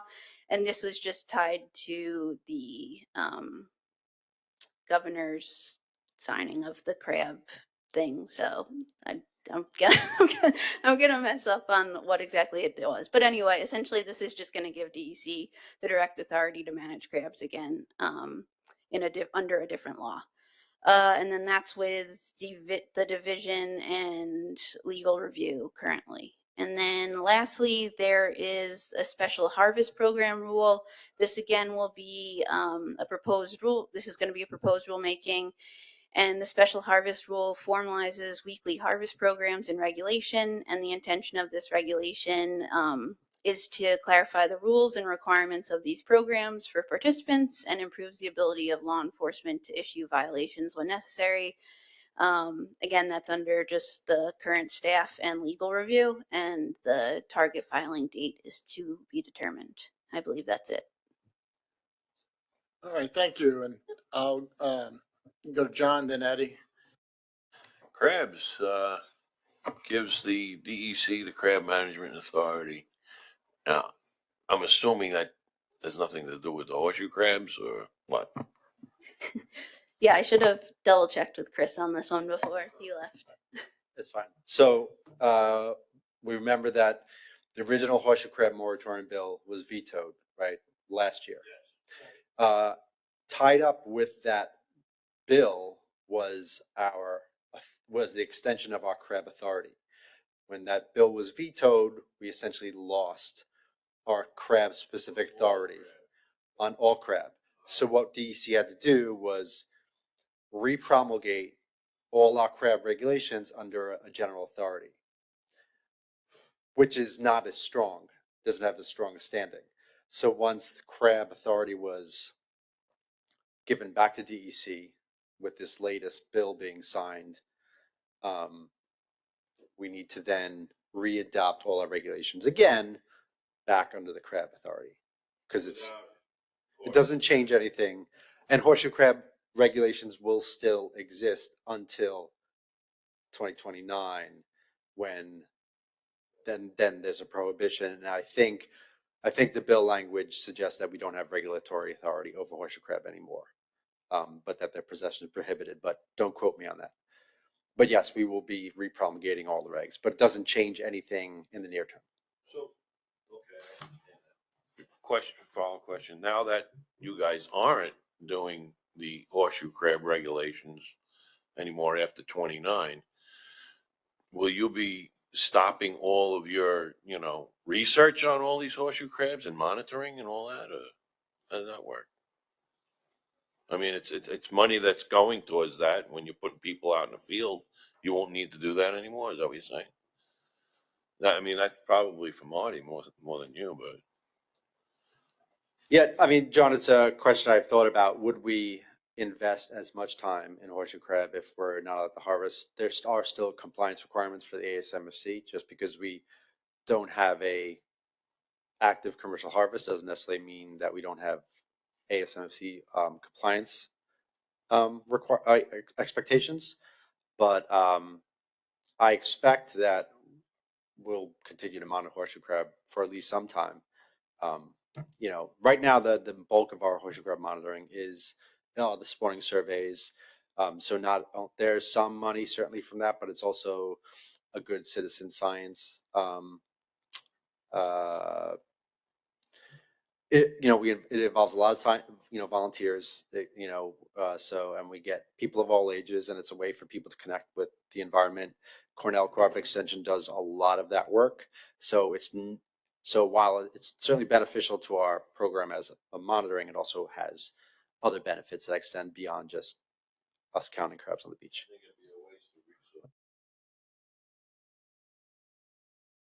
Marty, just a follow up to that, and then I'll come to you, Eddie. Is that okay? Yeah, just real quick. to John's point, John Davies' point, there's not much I can add to John's. There's a compliance piece, and then there's the education piece and the citizen science. I will say, having gone out with our crews, that level of collaboration is really breathtaking to me. I mean, our academic partners, average members of the citizenry here on Long Island coming out, all different ages, kids. I mean, every time I've gone out, I've looked at these kids that come out, families come out, and they work with our academicians, they work with our fishery managers and biologists, they're all out there. And I'm remarked every time, and most recently, I guess we were out at East Hampton this spring, I was out with them, and I looked at some of these little kids, and I'm not kidding when I say, no pun intended, kids kidding, but I told a couple of people, I said, I wouldn't be surprised if those little kids weren't working for DEC as biologists when they grew up. And I mean, they were asking questions of the different people there. They were really into it. I guess where I'm going with that, John, is there's a value there. And we look at our broader mission of, to conserve, protect, and improve marine resources. That's above and beyond what John mentioned about compliance. That's a really important keystone species here, and we're going to continue to work on it. I understand your frustration, but it's just be remiss. It's really important work, and I think we're going to try to continue to build on it. The other thing I just want to say, I don't want to wear everybody out with thank yous, but this rulemaking, I've never experienced anything like this in my previous 37 years before I came here. It was everything was much more streamlined. The labyrinth that this rulemaking goes through, from us to exec to chamber, the COD rule disappeared into the ethos of the matrix, and it disappeared for months. And like everybody's like, can you nudge it? Where is it? Do we even know who's got it? And it finally got passed. I don't have a good explanation or solution as to why we have to go through this. All I know is it takes a lot of hard work, and it's painstakingly detailed work, and Caitlin does that. So again, this is a public acknowledgement of her hard work on this rulemaking. And I will just say on that bluefish rulemaking, I've been going around to the tackle shops on the weekends. I wish I had gotten to this earlier because I'm learning a lot from those conversations, but I was surprised. We rarely get a chance to enhance or liberalize our regulations. So going from 3 to 5, 5 to 7, I would have thought everybody's like on the gravy train on that one. I had people telling me, you've made a mistake. There's not enough bluefish. I think you guys misstepped on this one. And it wasn't just one or two, it was several. So it's interesting. And I don't know, I've been around recreational fishermen enough and folks to know that a lot of times these are acute reactions to what they're seeing. So maybe it's just this year has really triggered a response in some of these people, but it has been fascinating to me where we had a liberalization of those regulations, and folks really felt like I could see the conservation bent in them. And I don't know how other people feel. It's just something that surprised me. So I just felt like that was notable. We've modified these bluefish regulations, and yet that's what I've been hearing a lot of. So anyway, thank you, Mike. Appreciate it. Thank you, Marty. And Eddie, sorry I got you out of order, but That's all right. John kind of answered part of my question already. The other part is that they've tagged more horseshoe crabs this year than ever before. All right, which kind of proves all this biological stuff, and her signing the bill kind of stabbing us in the back is kind of not really right. How do we go about getting it back to where we had something in place with the moon closures? It was working. It still is working. How do we go about, because you killed me. You're going to take $70,000 or more out of my pocket. And I mean, having horseshoe crabs. Okay. That's a lot of money to me. It's half of my income. So to me, I'm not going to make that clamming. How do we go about trying to finagle this if DEC gets the over here of crabs again? Is there a way that we can kind of somehow finagle this somehow to try to make this work again so we have some kind of horseshoe crabs? Not, we have, like I said, the moon closures already in place. They were working, obviously. How do we try to go about doing something here after 29 to try to make something happen here. Get the legislature. I could try to take a stab at that, Eddie. So, yeah, we have a benchmark stock assessment, I think, 29, Jesse John, is that what's what it is? So I think that's going to be key to kind of tell us where we are. As you noted, Eddie, I think we've been seeing this positive trend, and it's likely, we're certainly hoping it's going to continue because we feel like we have made the right measures, right? We've made the management responses to turn this thing around and get it in the right direction. So if that trajectory continues through 29, we get that stock assessment, then we'll have the information that we can react to. And then it goes to what John's just said, John Davies saying, which is legislation created this, legislation can change it around the other way possibly. So that would be my answer anyway. Yeah.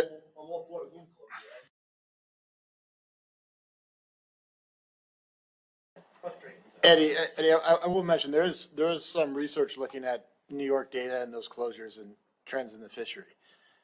It's not published yet, but there's a group of scientists and other people working on that. I don't want to speak out of turn from the group, but you might be interested in the research when it comes out. Yeah, and make sure that research shows improvement. Well, luckily the draft is already 95% done before you said that, because I would then bias the science, John. But I can talk to you about it after the meeting if you like. Okay, any other? Okay.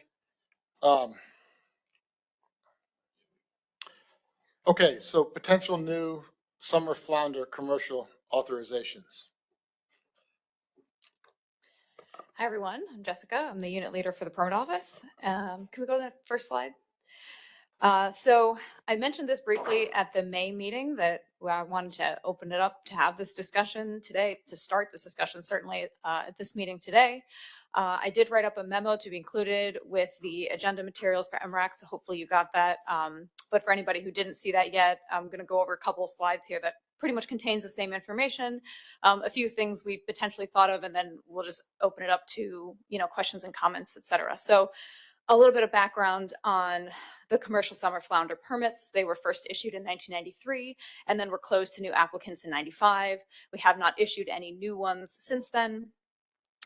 Currently, the existing permits can be renewed and transferred following all of our transfer rules and guidelines with the associated food fishing license at the moment. I did try to go back into the history and get some numbers and information. So as far as I can tell, the number of issued permits kind of peaked at a maximum of just over 450 in 1995. And they've been generally kind of decreasing since then. And last year in 2025, we issued 289. So the permits are also issued in 3 gear-based categories. We have them in fixed gear, hook and line, and all gear. So the fixed gear refers to using only pound or trap nets to catch fluke. Hook and line would be only hook and line gear. And then an all gear permit would be you could use any gear to land summer flounder. So Can I finish? Yeah. So that allows for us to manage the fluke quota kind of by these sectors. And so that chart there, and I'm sorry that is kind of small on the slide, but it shows just the number of permits we've issued over the past decade, and then also kind of broken out by those sectors. The most common is obviously all gear, but there are some people who have the fixed gear or the hook and line permits, and you can change that. It's not like you're locked in with that particular sector, but it is just an aspect of the permits the way they currently stand. And again, we see that decrease over the past 10 years from over 300 a decade ago to now that 289. And whenever the slides come back, we can go to the next one. Oh, okay. All right. Sorry, we're having some issues in the room. Well, I don't have it memorized.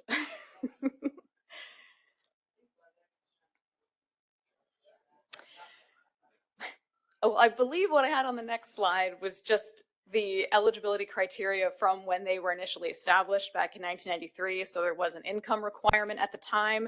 You had to have 50% or more of your income from the harvest of, fish, shellfish, crustaceans, etc.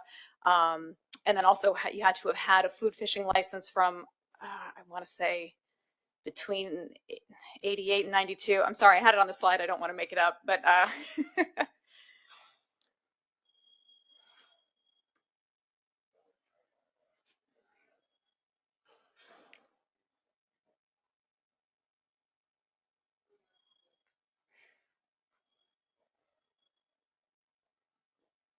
Okay.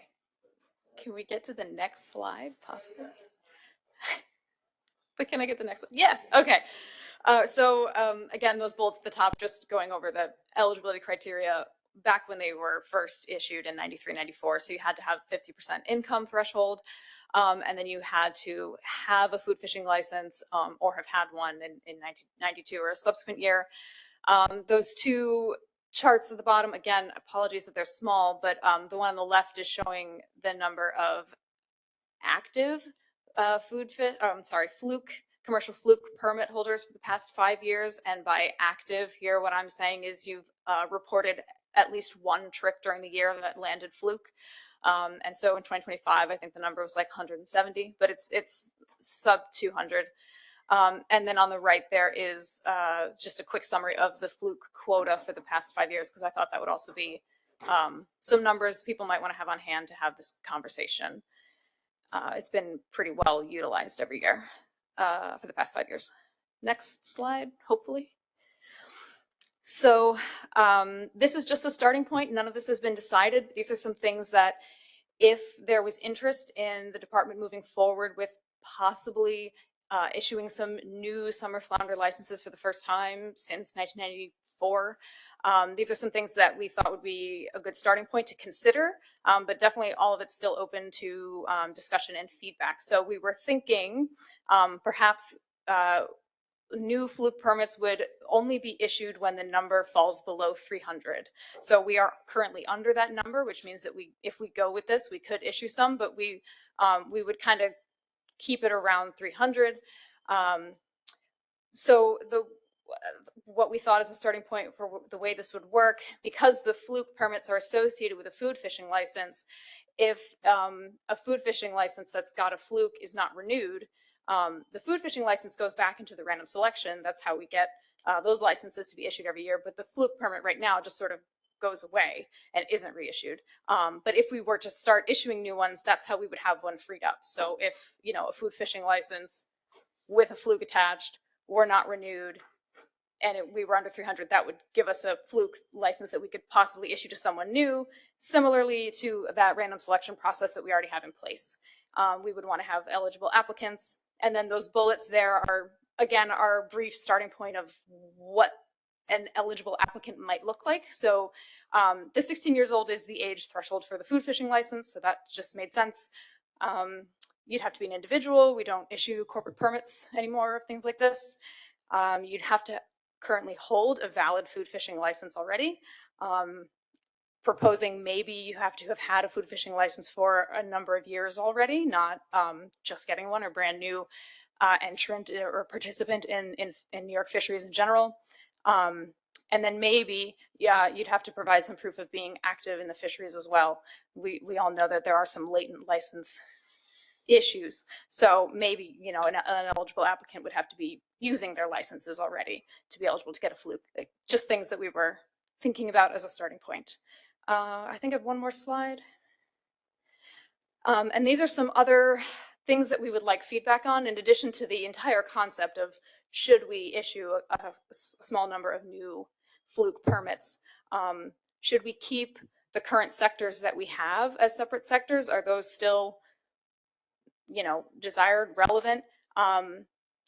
Do we want all three of them? Should the hook and line sector be removed? I have a bullet there that our current regulations state that there's a separate allocation of fluke that would be set aside if more than 50 permit holders have that hook and line permit. But there have been fewer than 50 hook and line permit holders for over a decade. And for each of the past 5 years, less than 5% of the total fluke landings was reported using hook and line. So just throwing that out there is, how do we feel about these sectors? Do we want to keep all three of them or not? And then again, if we move forward with this at all, would we want to issue new permits up to 300 do like one event in a single year? Would we want to kind of stretch it out over time and see how the fishery is? Just all of these things that I was hoping to get some comments on today. So I think that's it for me. And then I'm sure there are questions. Okay, questions. I'll start with TJ. Eddie, did you have a question? Eddie, then John Davey. First, The hook and line category, we established that it was active, I don't remember, John, 2, maybe 3 seasons total. Yeah. And the motivation was the fluke fishery was so depleted that fluke became a bycatch fishery. You needed X number of pounds on the boat to have X number of fluke. Is that correct recommendation? I thought it was done so that if the draggers, for example, harvested the quota really, really quick, there'd be some small allotment to hook and line fluke fishermen so that they could continue fishing because they couldn't harvest at the rate that the draggers could consume. That's my Yeah, well, whatever the motivation at the time, it was active and we had our own limit for a year or two, whatever. Right. And then it just kind of faded away and everybody's been all gear. Does the permit renewal application have those choices on it still? Because I gave up my fluke permit when I sold my corporate permit. So I don't get that on the sheet. I don't look at it. So is there still a way to check out whether you're fixed gear or all gear? Or? So, as you know, you can't get a new one. So we're talking about renewals. And the renewal we would generated and it would be what you were in before. But I have definitely had people call and say, hey, I've got, fixed gear. Can I change it to all gear? And the department hasn't been heavily using these separate sector quotas too much to regulate the fishery. So it hasn't been an issue to change someone's permit. I've done it in my tenure here in the permit office. So the application doesn't give you a choice every year, although I suppose it could. It just gives you what you had before, but there's flexibility to change that if you wanted to be in a different sector. I just thought it kind of slipped into nothingness. Nobody really knew because it didn't serve a purpose anymore, Yeah. Moving on, what were the total number of permits? The total number issued for 2025 was 289. Issued? Yes. What about used? So that active, that second, can you go one more, Sam? What was Sorry. the number of used? 54 with all gear. Yeah, so on the left there, and I'm sorry, these numbers are small, but in 2025, it was 170 permit holders who reported landing at least one trip with fluke on it. That was what I defined as active. Right, so there's 100 unused at the moment. It's like give or take every 40% year. or so latency, which if the fishery rebounds to a decent degree, could become active overnight. Sure.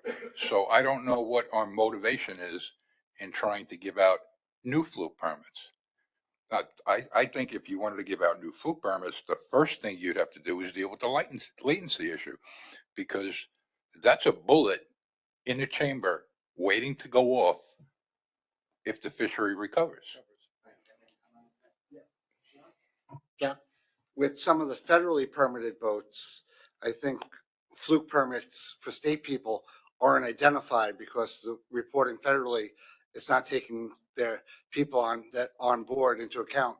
So when we do some of the weekly programs, especially, or some of the families that own boats and go out in the same week, there's no place on the federal VTR where the state fluke is being selected for each trip, or which person is actually being assessed to. So say the Weimers go fishing and they have 3 permits available to them from the 2 in the corporate. On the federal VTR, it's not being indicated whose state fluke permit's actually being used. So what you're saying is if a family has 3 members and they all have state fluke permits, they may not be reporting on all of them. And in today's day and age, I don't think there would be an ignorant enough fisherman to not report on all of them to record a baseline for the future. At a 40% latency, you think that actually would be a big number? I don't know exactly how big, but I guess it would be at least 45. I just find it hard to believe with our history and our qualifications that an active fisherman would put himself in jeopardy by not reporting. That I don't get that. Just, You have a fluke license, but he's not fluking. He's doing. No, hold on, but I catch 4-5 fish here. try to talk. You're up next. Anyhow, sorry, I got try to talk through the mic. I understand where you're coming from, DJ, and I get it. I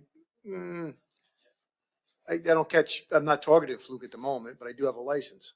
But the few fish I do catch, I do record. So it's kind of like, is that Well, you do. You're not not. late. You're not part.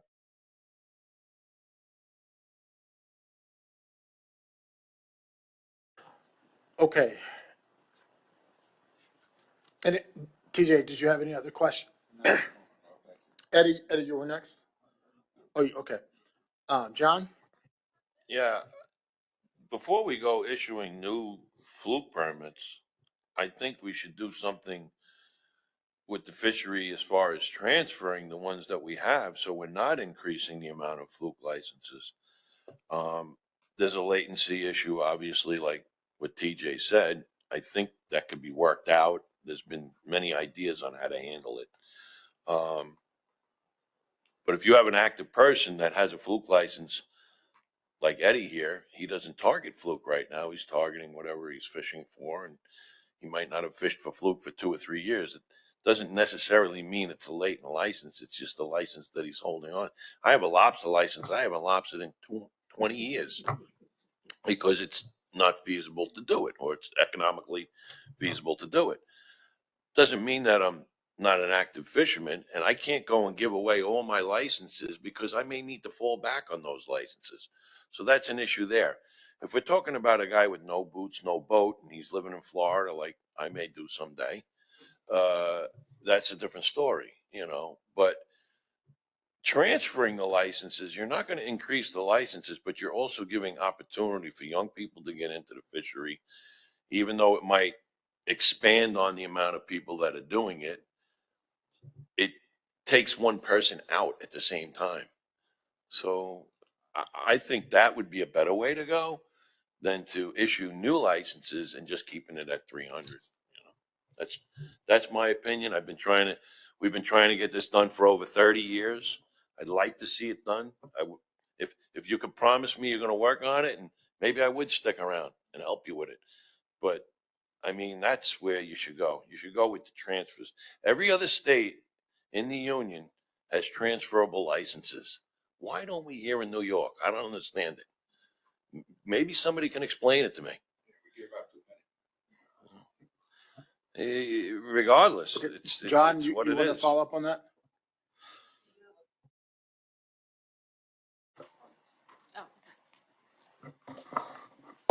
So, I mean, certainly from the And three. I know it has to be done legislatively. Yeah, so yes, license transferability is strictly prohibited for, our limited entry license right now. That in each one of those licenses, that's a clause that says this license is not transferable. So that's a large that's a large obstacle to overcome to enable transferability. So I guess the recommendation from MRAC is to not pursue up to 11 additional fluke permits, to make more or less cap it at 300 and keep new permits circulating when they become available. We are concerned, there's concern that that'll essentially kind of lead to overly utilization or just thinning out the quota availability to each fisherman. So given the transferability obstacle, we're just trying to make it possible for people to have new opportunity. I have a hard time believing that 11 new permits might tip things. So I guess I'm just looking for kind of a firm recommendation. Do not pursue this.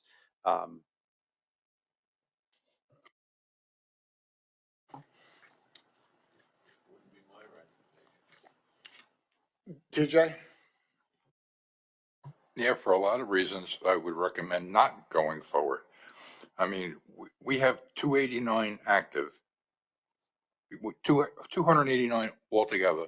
We have 170 active, and we want to set the cap at 300, which is even above the users. John, I don't know if you remember years ago with the striped bass when Vic Vecchio was here, and Victor made up a spreadsheet of what our striped bass quota was, how many participants there were, how much per pound, and what the average income per fisherman would be. Do you remember that? I understand. Yeah, and I still have a couple of copies of that. I think before we move forward on that, we should take the same approach in the fluke fishery through the summer period, not the winter period, the quota we have, the number of participants, the daily trip limit, the average dollar amount, and see at 170 participants, what can a fluke fisherman on average be expected to make in a year?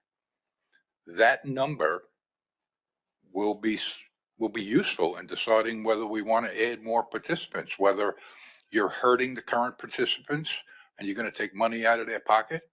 I mean, this was all the basis of the striped bass conversations and not giving out more permits back in the day and making us make choices with slot sizes and quota amounts. And I think that kind of spreadsheet for the fluke fishery would be a good base if you want to move on with this in the future. All right, do you want to give me those details again, and I'll make a note, and maybe we can do an analysis. I'm sorry, you said it was active participants I and. don't remember exactly how it was laid out. I have copies of the ones home from years ago for the bass, and I will get that to you so you can see exactly what I'm talking about. Sure, yeah, we can do an analysis of that and see. Plug in the current fluke fishery numbers into that kind of spreadsheet, we can see what we're looking at. Understood. Okay, so I don't know if we want to take any comments from anybody else, or if there's anybody online, or. Do we have anyone else from MRAC before we go to the audience? Yep, Mark. Just one thing real quick. Obviously, I'm not a commercial fisherman, but when we do talk about latency with licenses, I do feel that it's extremely important to differentiate between somebody who is an active fisherman in New York State and is not using a particular permit versus somebody who is not an active fisherman.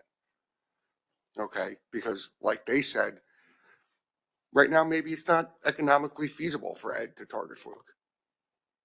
Doesn't mean he's not an active fisherman. So he shouldn't lose his permit. So I think it's really important to differentiate between those two different kinds of latencies. That's all. Okay, any more comments? And that's the John? number we need to find out.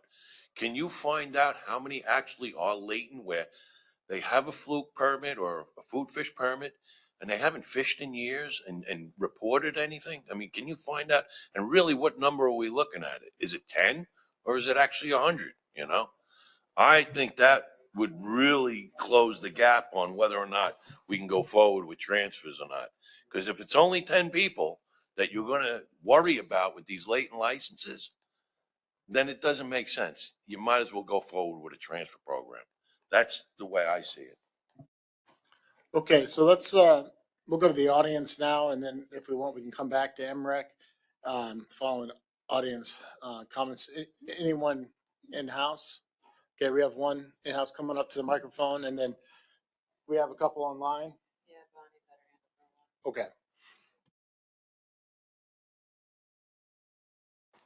So my question is, with the fluke licenses, they are transferable once a person dies. Is that correct? So the estate has to appoint somebody. But if he wants to give it up now, he can't. Why?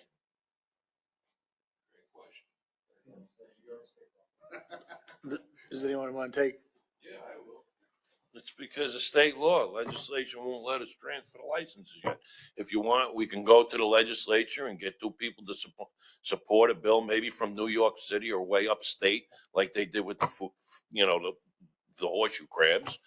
And we'll get a bill signed and we can get it passed through the governor possibly. Oh, I spoke That's to the reason why. It's not regulatory. It's I spoke to Senator Steve Rose about it, and he's like, "You gotta be kidding me." No. All right, well, let's get them to support a bill. We'll get somebody on the other side to support a bill, and then maybe we can get it through the governor. And once they get that approved, Then the DEC could do however they want on transfers. TJ, you follow up?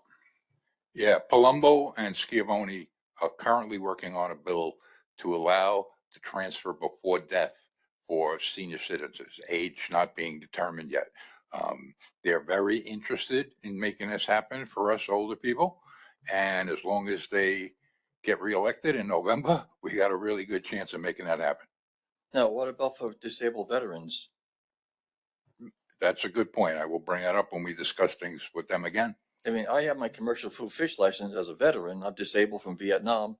I'm not saying give me something over somebody else, but I think even 5%, which is only 5 out of 100, should be given to a veteran. 5% of what? Oh, of 100 for a number, argument's sake. You know, what's ever available. How about giving a target number of 5%? Some of these veterans. If it's transferable, and we got that approved, then you can get it from whoever you want. Yeah, so let's, TJ. We're really not on that side of the program. The side of the program we're working on is to make fishermen that are 62 and older be able to transfer their license before they die.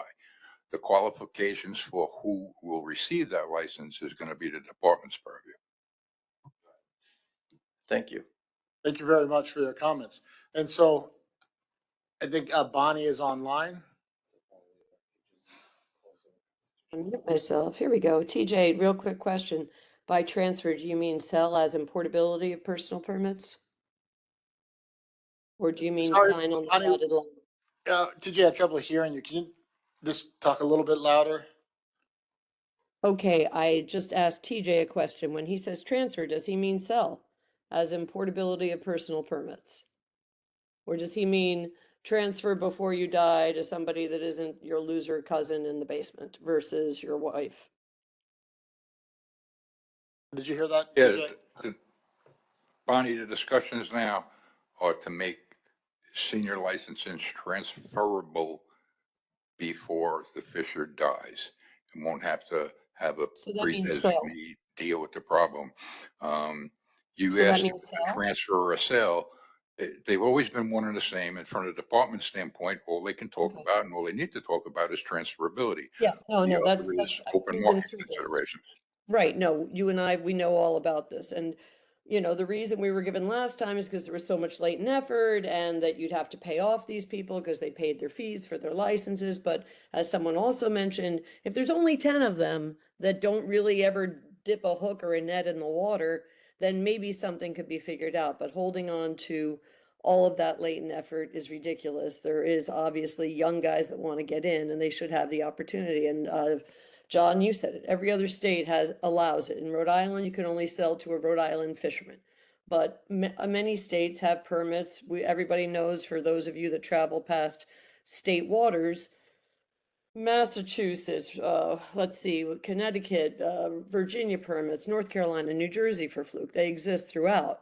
You know, it's just a matter of paying the right sum of money, but there's no reason it's prejudicial against those that are presently commercial fishermen to not allow them to be able to transfer their permit. And the only reason possible would be to further find a way. It was when they used to take 4 permits, they used to take 10 permits, food fish permits back and only release 4, which was unsustainable for the commercial fishermen.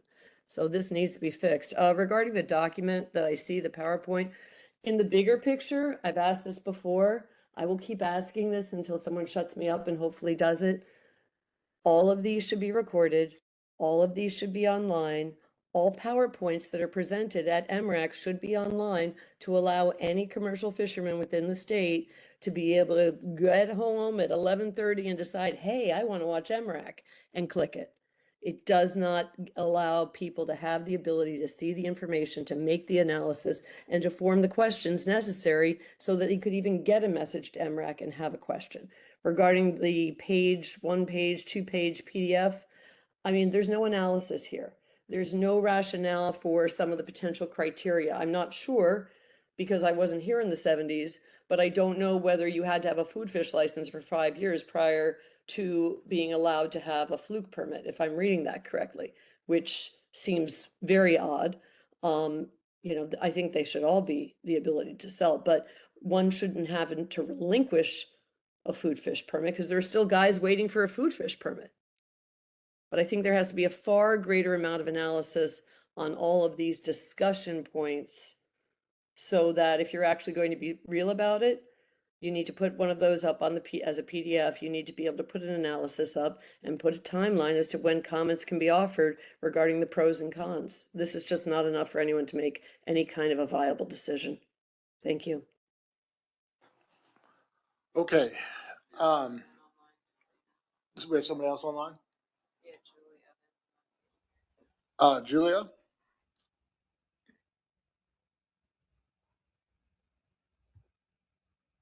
Lowered her hand.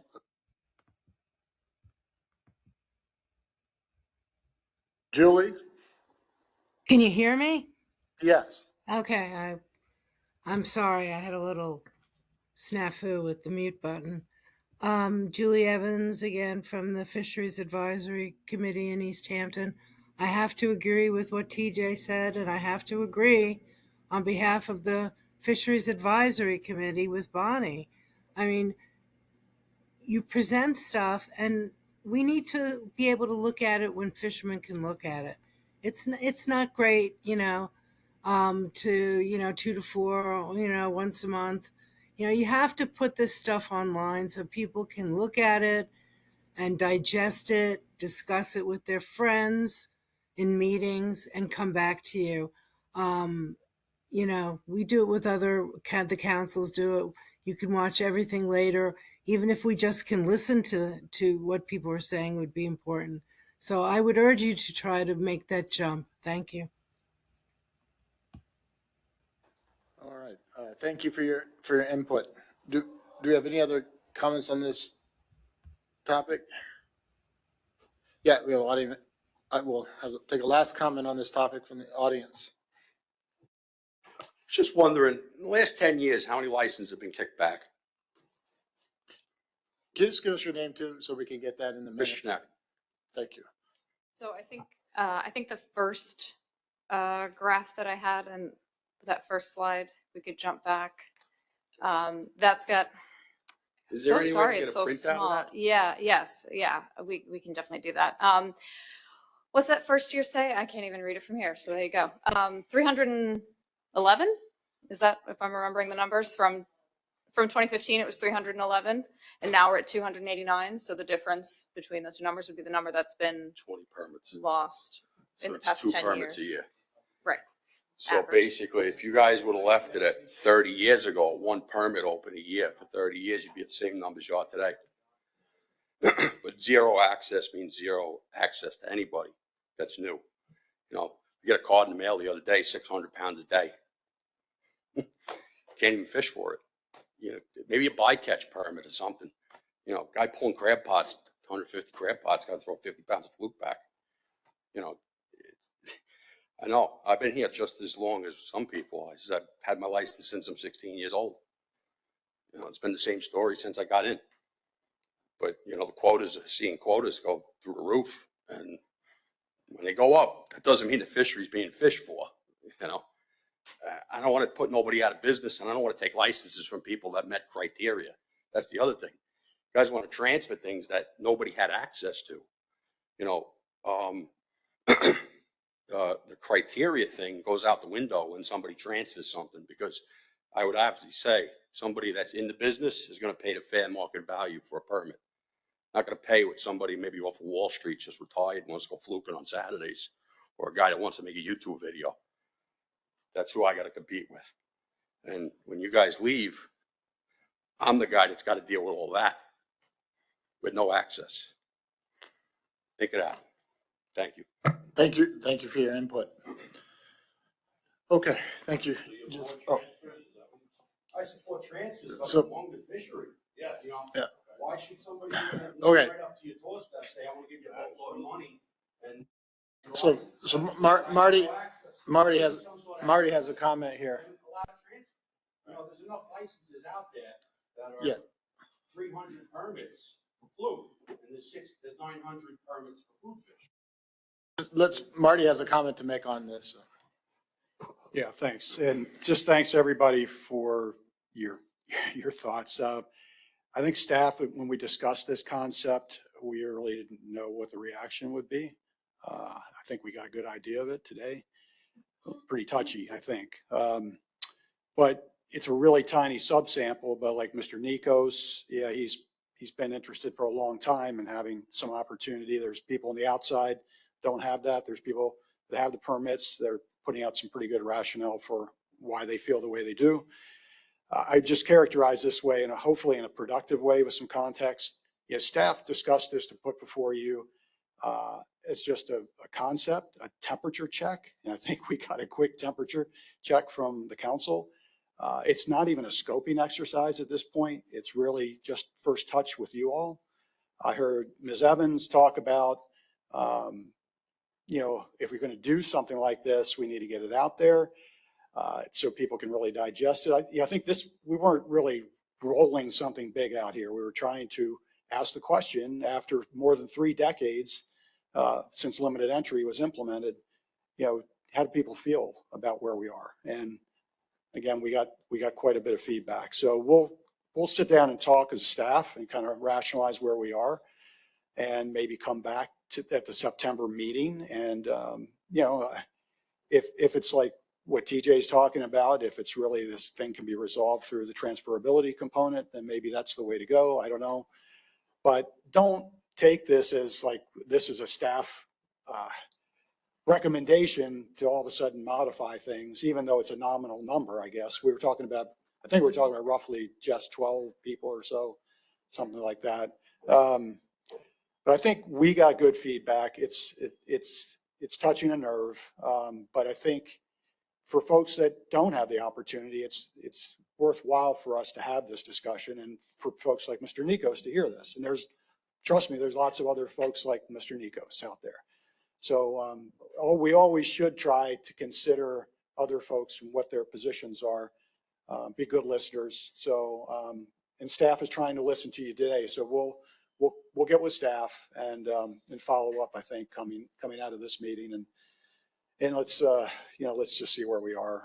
But it's, I'm just going to leave it there.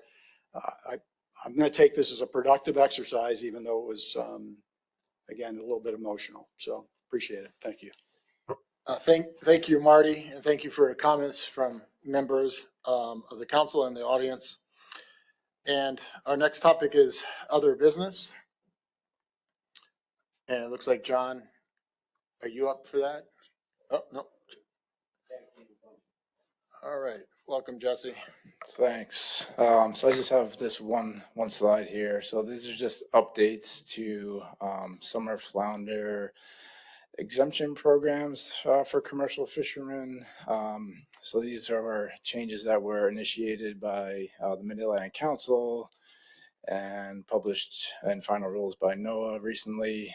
So one of those is changes to the fly net exemption program. So they just updated the definition of a fly net to meet the current modern configurations of fly nets, and also added a new VTR code for those who use fly nets to report under. I believe fly nets are most commonly used off North Carolina. I don't know if anyone up in our region uses them, but that's just for information. And then another change that was made was to the small mess exemption program, which allows commercial fishermen to retain certain amounts of summer flounder when fishing in other fisheries using mesh size smaller than that allowed in the directed fishery for summer flounder. So changes that were made to that program included extending the boundary of that area west 5 miles. They also changed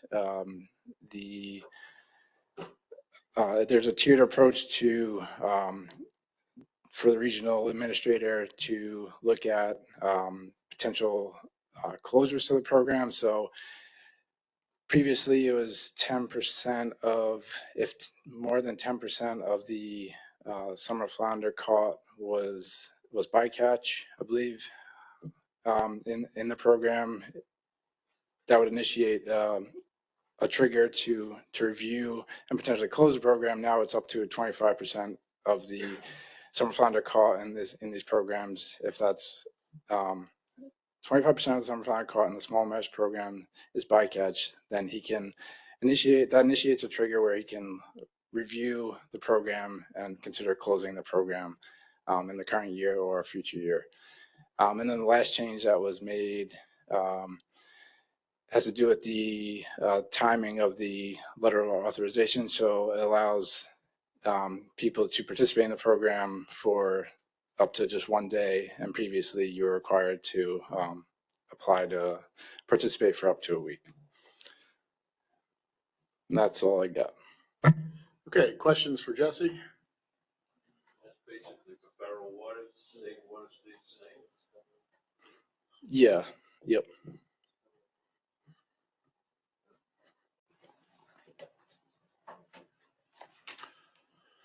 Okay. John Maniscalco is making his way to the podium. Yeah. So New York State's Ocean Action Plan, which is a document that guides a lot of our research and also helps support a lot of our discretionary funding decisions. It's being updated for the next 10 years. So this is DEC joint with other agencies that develops this plan. Anyway, like I said, it guides our management decisions, drives our funding. And so we're getting feedback from the public. So, you know, as an example, you know, whales, spatial planning, sturgeon research, you know, greater habitat concepts, all these things are part of the Ocean Action Plan. So if you have opinions on what direction New York should take, what New York should invest in addressing, you should take a look at that QR code or the link at the bottom and fill out the survey. I actually started doing it this afternoon. I didn't get around to completing it. But anyway, it's open till July 31st, and I recommend anyone go take a look at the survey and provide New York with some guidance on how they want to see the next Ocean Action Plan shaped. Thank you, John. Yep. Any questions? Yeah, Eddie? If you could send me some of that information, John, I'd appreciate it. Sturgeon to me is a very sore subject because it's affected the monkfish industry immensely. And I caught them back in 1990 to 1998 when we weren't allowed to take them anymore. All right. Ever since then, to me, the biological data doesn't stand because they have nothing to stand on. In 1998 was the last ones that I harvested. Now you're talking 30 years plus. It's to me, these draggers are catching sturgeon, and they shouldn't be catching them. You know, they're overpopulated. There's just too many of them. So, I mean, endangered species, marine mammals, ocean acidification, climate change, all of these big concepts are covered by this Ocean Action Plan. And again, New York's looking for feedback on, you know, there's a chance to kind of offer your opinion on where we go next and what we further investigate and what we invest some of our discretionary, like, you know, funding into. So, sturgeon, At the monkfish meeting, we discussed about trying to reopen sturgeon a little bit, just, you know, as a bycatch type of thing. Not full target him like, you know, like we had years ago, but as a bycatch thing and get some kind of research out of it before we start, you know, shutting the door in the monkfish industry. yeah, I mean, they're currently endangered species listed state and federal. So take is strictly prohibited. So, yeah, but this not get off too off topic because there's a lot of species in there, I'm sure, that people can bring up and have comments on, but this is your opportunity to make those comments as a member of the public. So I think you're just encouraging you to do that, but I don't want to we could get into all kinds of topics here. We have a question online. Hey, John. I'm assuming this is as part of the presentation, but that link doesn't work for those of us watching the WebEx, and there is no PowerPoint with that link included on the MRAC webpage. So how are we supposed to answer the survey? There are links to the survey also on our website. On where though? Are you gonna send that around to everyone that has a food fish license? Okay, they're working to put it in the chat for the meeting. Right, but you want the public, not just those that happen to show up on an indiscriminate Tuesday from 2 to 4 to be able to answer it, right? So how are all the food fish license holders going to have that opportunity? It's on the website, You and know, they're also can you putting, put a link to it on the MRAC page, Mike? Is that too much to ask? I don't Oh. see why you wouldn't want to. yeah, I mean, we could put it with the MRAC materials. That would be great. Thank you. Okay, So, Bonnie, I mean, we've advertised this survey in our newsletters, on our social media, it's on our website. I know, but fishermen don't usually pay attention necessarily unless it's an email to them about a new quota closure or a weekly update. So I just am trying to be able to have more people having dealt with the last 20 years of ocean action plans. Since Mike or Matt, who used to work for Surfrider, was writing it with Great Ocean Lakes. It would be great if we could get a lot of input. That's why I want to be able to have the access, not just for me, but for every schmo that happens to go to the MRAC page, like me. yeah, Thank you. so we could add it to that, and I also will add that anyone looking, we do have to be Title II compliant.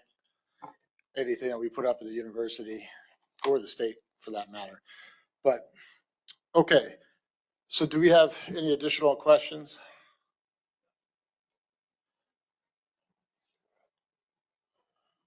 Okay, so is the next upcoming meetings? Oh, I'm not done, unfortunately, for all of you. So a little bit about protected species awareness. So I don't know how many of you are aware, but a New Jersey Fire Department vessel actually ran over a whale and sank very, very quickly. So this is just a quick reminder to be aware. It is the season. There's a lot going on in our waters. In terms of dolphins, seals, turtles, and sturgeon, you should be staying half a football field away from them, whether it's on land or on sea. For example, for a seal or nesting turtle, you should be staying one football field away from any whales and 5 football fields away from any North Atlantic right whales. You should not be approaching, chasing, encircling, or trapping animals against the shoreline. You should go slow, engage neutral when an animal approaches.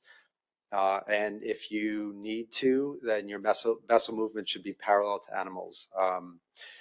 I also want to remind everyone that there is a stranding hotline. If you see a stranded or entangled or distressed marine mammal, 631-369-9829. That line will connect you with one of 2 of our stranding groups here on Long Island, and that'll allow us to respond to the animal and either collect information or help it.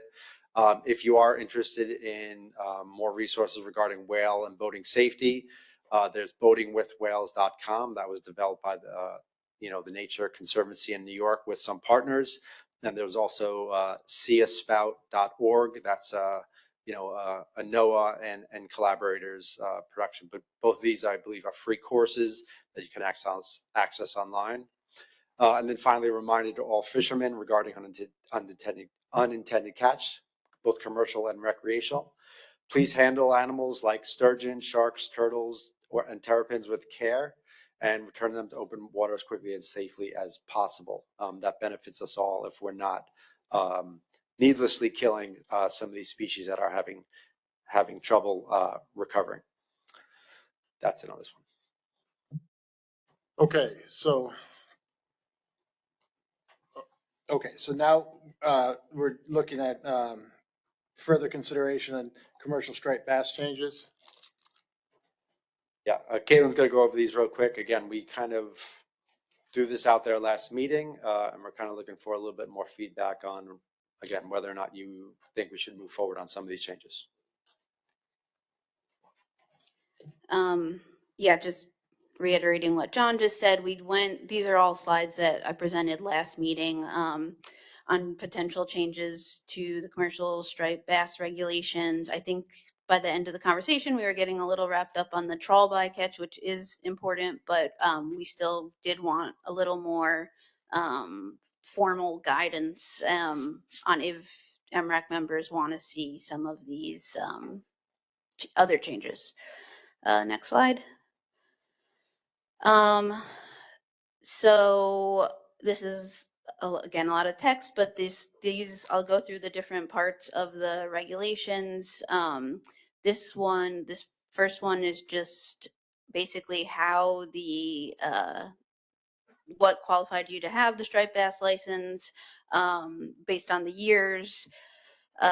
We as DEC recommend that we just kind of keep this as written so that we're not changing any of that baseline qualifications or ways that we initially set up the fishery. So again, we're just recommending to keep that as written. And I think the next section is similar. Again, it's just talking about different dates that people would qualify for. And also talks about the part share quota and how you have to qualify to upgrade. Again, we as DEC recommend to just keep that as written. Next slide. This one talks about how a partial shareholder can upgrade to a full share. It currently has that you have to demonstrate that 50% or more of your earned income has been derived from direct participation in the harvest, where I have or sale. That's not in the current regs, it's just harvest. So we kind of are looking for options or the best language to amend that to potentially include the sale of seafood as an option for people to qualify for the full share. For example, maybe seafood market owners. And then also, do we want to keep that 50% as the qualifying amount, or should this be replaced with a dollar amount? Some ideas have been thrown out to do a $15,000 average over 3 years income, which would kind of be similar to how we qualify for the limited entry applicants. So I'll go through all the ones and then I'll take comments on any particular one. Next slide. This one again talks about the requalifications. We currently haven't done any requalifications. How we currently operate is that we give each new permit holder a partial share until they qualify for an upgrade to a full share, and we haven't been doing any downgrades of shares. So do we want to formally include that as part of the regulations, that we as a department will not downgrade shares and just continue to only upgrade shares, or do we want to keep it as written? Or did we want to remove this provision entirely? Next slide. And then just a couple additional ones. There was talk, we've talked about this a few times, just shifting the opening date for the commercial striped bass season from May 15th to the Monday or Tuesday preceding May 15th. And that's just to help out with maximizing economic opportunities for what day of the week the opening date falls on and how the markets get filled. And then last but not least, again, we have this otter trawl bycatch limit issue. I know that's kind of might be a bigger discussion than the other changes, but if there's anything that MRAC wants to see maybe analysis wise from us to help better inform a decision on that, I'm willing to take any ideas. So I think that was it. Is that it? Yeah. Okay, so we'll start with, as we always do, questions from MRAC, and then we'll go to the audience. Eddie?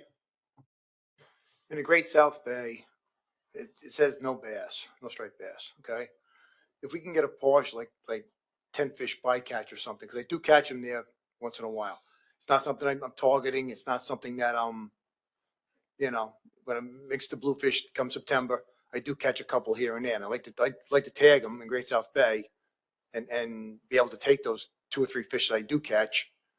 You know, just through 2 other guys too that said the same thing to me. So if there's a possibility of us getting a 10 fish bycatch, you know, while we have bluefish and weakfish on the boat, it'd be a big help to tag them instead of throwing them back.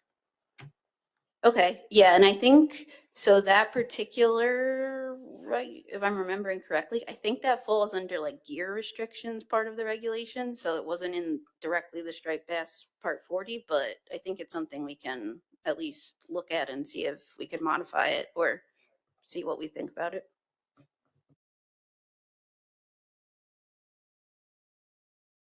Okay, other questions from MRAC members? John David? Yeah, I don't know how you'd feel about this, but some guys that go fishing, they catch striped bass and they don't have tags. Now, it's not, I don't know if it's on the books or not or what, but the recreation limits say it's 1. Would they be allowed to have that as long as they're gonna take it home and eat it and not sell it? So Sean, do you want to address that? Can't do that?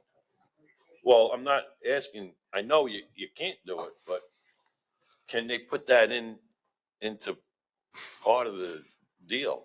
You know what I mean? Like it's 1 fish, instead of throwing it back and it's floating on the surface. So are let 'em you bring it home saying, and eat it. yeah, so I think, so if you're on the commercial trip and you're fishing as, and Sean can probably answer this better, but if you're fishing the commercial, you're fishing that slot size, you can take it home but you just have to report it and it counts as one of your tags. And you can You don't have a tag. oh, You don't have okay, tags. yeah, You're on a then boat. no, if you don't have tags, but Law enforcement's not going to support being able to mix commercial and recreational on the same trip. Because I throw like 3 or 4 to 10 fish and they float on the surface back, and I'm being honest. Just like all the people that tell us they only kept the 22-inch striped bass because it swallowed the hook.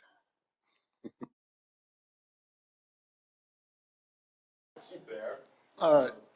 That would be a problem for law enforcement? But if it was made a rule that they did that, it wouldn't be a problem.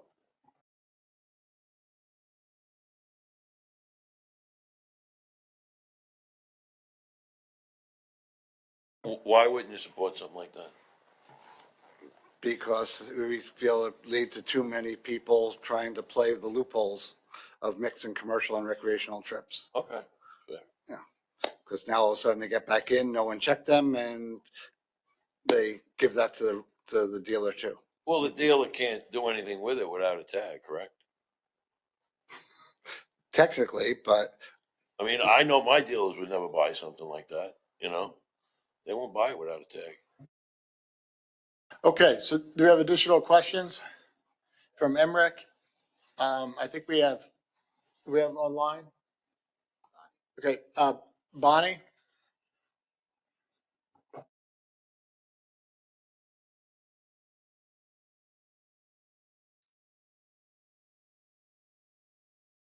Lowered her hand? Okay. All right, anyone in the room? Okay, so what's your last day, John? You're allowed to do that. yeah, so I'll just one more time just so we have it. So was there anything that we suggested as like with the income qualifications or removing or keeping anything that any MRAC members felt strongly about while we start kind of crafting this rulemaking? Going from part-time to full-time share, I think should be 3 years at 50% of your income to make sure that they're going back on the water to work. And because a lot of these part-time guys already have another job or an income coming in. Okay. I know 2 of them off the top of my head that went from a full-time share to a partial share because they went and got jobs. Okay. If they're going to come back to full-time status for full-time share, they should be able to prove 50% of their income for 3 years, not just 1 year. And you're still saying 50% versus an income, like a number, like a $15,000. You'd rather, okay, stick with 50%. Okay.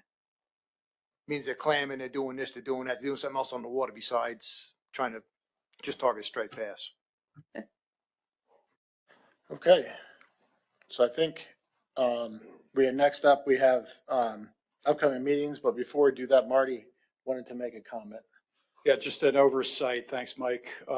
Back at the shellfish aquaculture discussion, I was remiss in mentioning, Elizabeth and others, that in our check-in with Ag and Markets, I brought up the thought of a analog to something known as Marbidco. That is a group that exists in Maryland, specifically in the Chesapeake Bay. I was aware of them, and this relates to the USDA process, which has yielded a pathway for low interest loans. And I don't know the exact details. Paolo's mentioned them to us, but I want to say that those loan options are like maybe % below prime, something like that, or in that neighborhood. I can't recall exactly, but they're still costly, right? And you're taking on debt. Marbidco works in Maryland. It's a state, I need to do a little more digging, but it's a state generated entity. And they are offering 0% loans for their federal disaster declaration, which is very different, as we've explained, from the one that New York put forward. Theirs is related to the wild fishery principally. I mean, exclusively, I think. I don't think there's any aquaculture issues there. But that came up, and so we've started to make some inquiries there. And it's not a short-term fix, but it's something that maybe should be considered. And maybe if it's a governmental determination, then maybe that's an initiative that New York might want to have something in place similar to that. Because I think it's been around a long time. I know it's been around a long time, and apparently it's served the community pretty well. So I'll come back to you with more information on Marbidco as soon as we have that. Again, it's a longer term issue, but I just want to mention it. Thanks. Elizabeth? Thank you. I had a couple of other aquaculture things. Is this a good time to bring that up? They were non-agenda items. Non-agenda items. Or is that going to be later in the program? Do they relate to what Marty was just saying? They're aquaculture related. We'll come back. Okay. Let's just do the. Okay, sounds good. Well, thank you, Marty. I know you had mentioned that before, so I appreciate you looking into that. I know I just applied for the SBA loan, which is 4%. So 0% is clearly much better. Thank you. Okay, John, we'll just get through the upcoming meetings and we'll go to the non-agenda items. Okay, so first we have the Atlantic States Marine Fisheries Commission meeting, August 4th through the 6th. That will be in Arlington, Virginia, although of course you can attend and listen in virtually. On that agenda, I think most pertinent are tautog and Atlantic menhaden. We will be talking about potential changes, reductions in the New York bite for tautog. And then, of course, there's a addendum on Atlantic menhaden, which would be talking about controls on the Chesapeake Bay fishery, but I think that might be of interest to stakeholders concerned with menhaden in general. Mid-Atlantic Fishery Management Council will be meeting August 11th through the 13th. That's in Philadelphia. So can't be sure really what's on the agenda at this point, but I do know that that framework one on winter scup quota management will be a topic. There's a Blue Line Tilefish Subcommittee meeting. This is the Mid-Atlantic and the South Atlantic, and that's they'll be discussing about kind of how we split that stock between the two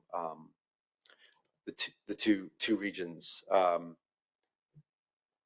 And then finally, Summer Flounder Scup and Black Sea Bass Monitoring Committee meeting will be meeting July 20th. And that will be a webinar, so you can listen in virtually. And I do think that this week, in fact, the SSC meets to discuss the data updates for Summer Flounder Scup and Black Sea Bass and Bluefish. So if you are interested in what data the council will be kind of reviewing in terms of indicators of stock health and recruitment, you might want to tune in to the SSC meeting that starts tomorrow and goes into Thursday. That's it for me. All right, thank you, John. We will now open it up to non-agenda items that we'll start actually with one from Elizabeth from the council, then we'll go to the public. Thank you, Mike. And Marty, you mentioned earlier, I think we're making great strides here on the council, so thank you. And there were two things I just wanted to bring up. The Suffolk County Aquaculture Lease Program has issued some proposed updates to the program regulations and the lease terms. There was an in-person meeting on June 22nd and a webinar on July 8th. The public comment period was opened on the 22nd of June and it closes on July 24th. And for the most part, it's streamlining the whole lease program. There were a few items that the Long Island oyster growers thought were a little that could present some issues for the industry. And so there was a letter that was sent on June 22nd to Suffolk County. The items were mandatory escrow account or bond requirement that was for all of the leaseholders to tie up funds.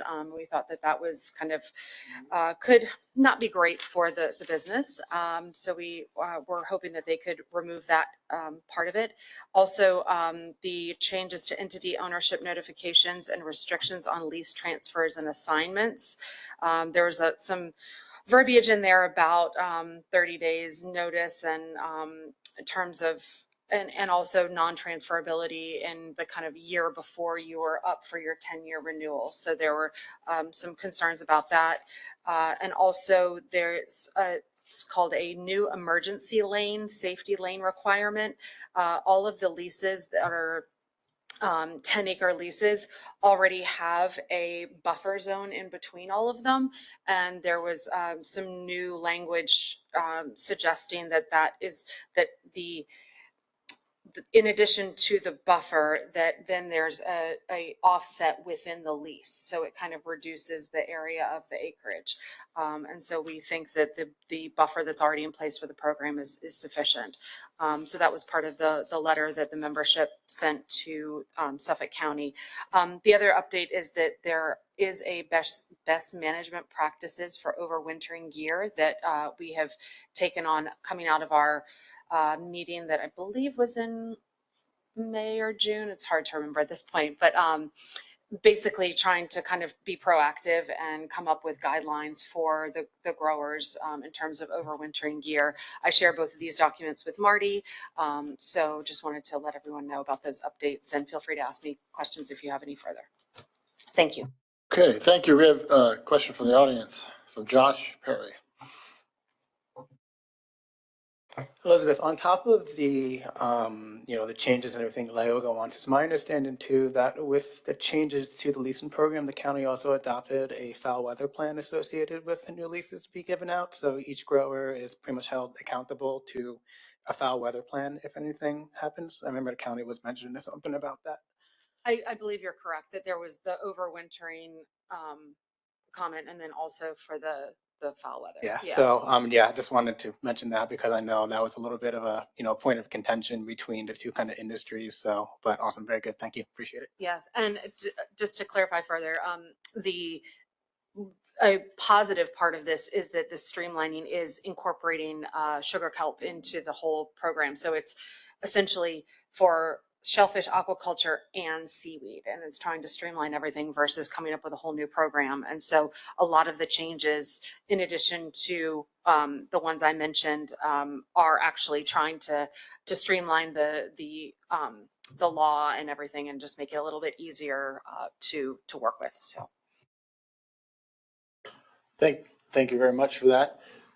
And we'll open it up now for people online and also in the room from the public to make public comments on items that weren't covered today or make suggestions for future meetings. I just ask that you keep your input to 2 minutes each.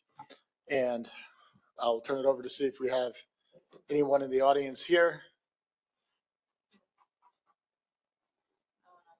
Okay, we're not seeing anything, so I'd like to thank everyone for attending in person, online, and the members and staff here. Thank you and enjoy the rest of your summer. We're adjourned.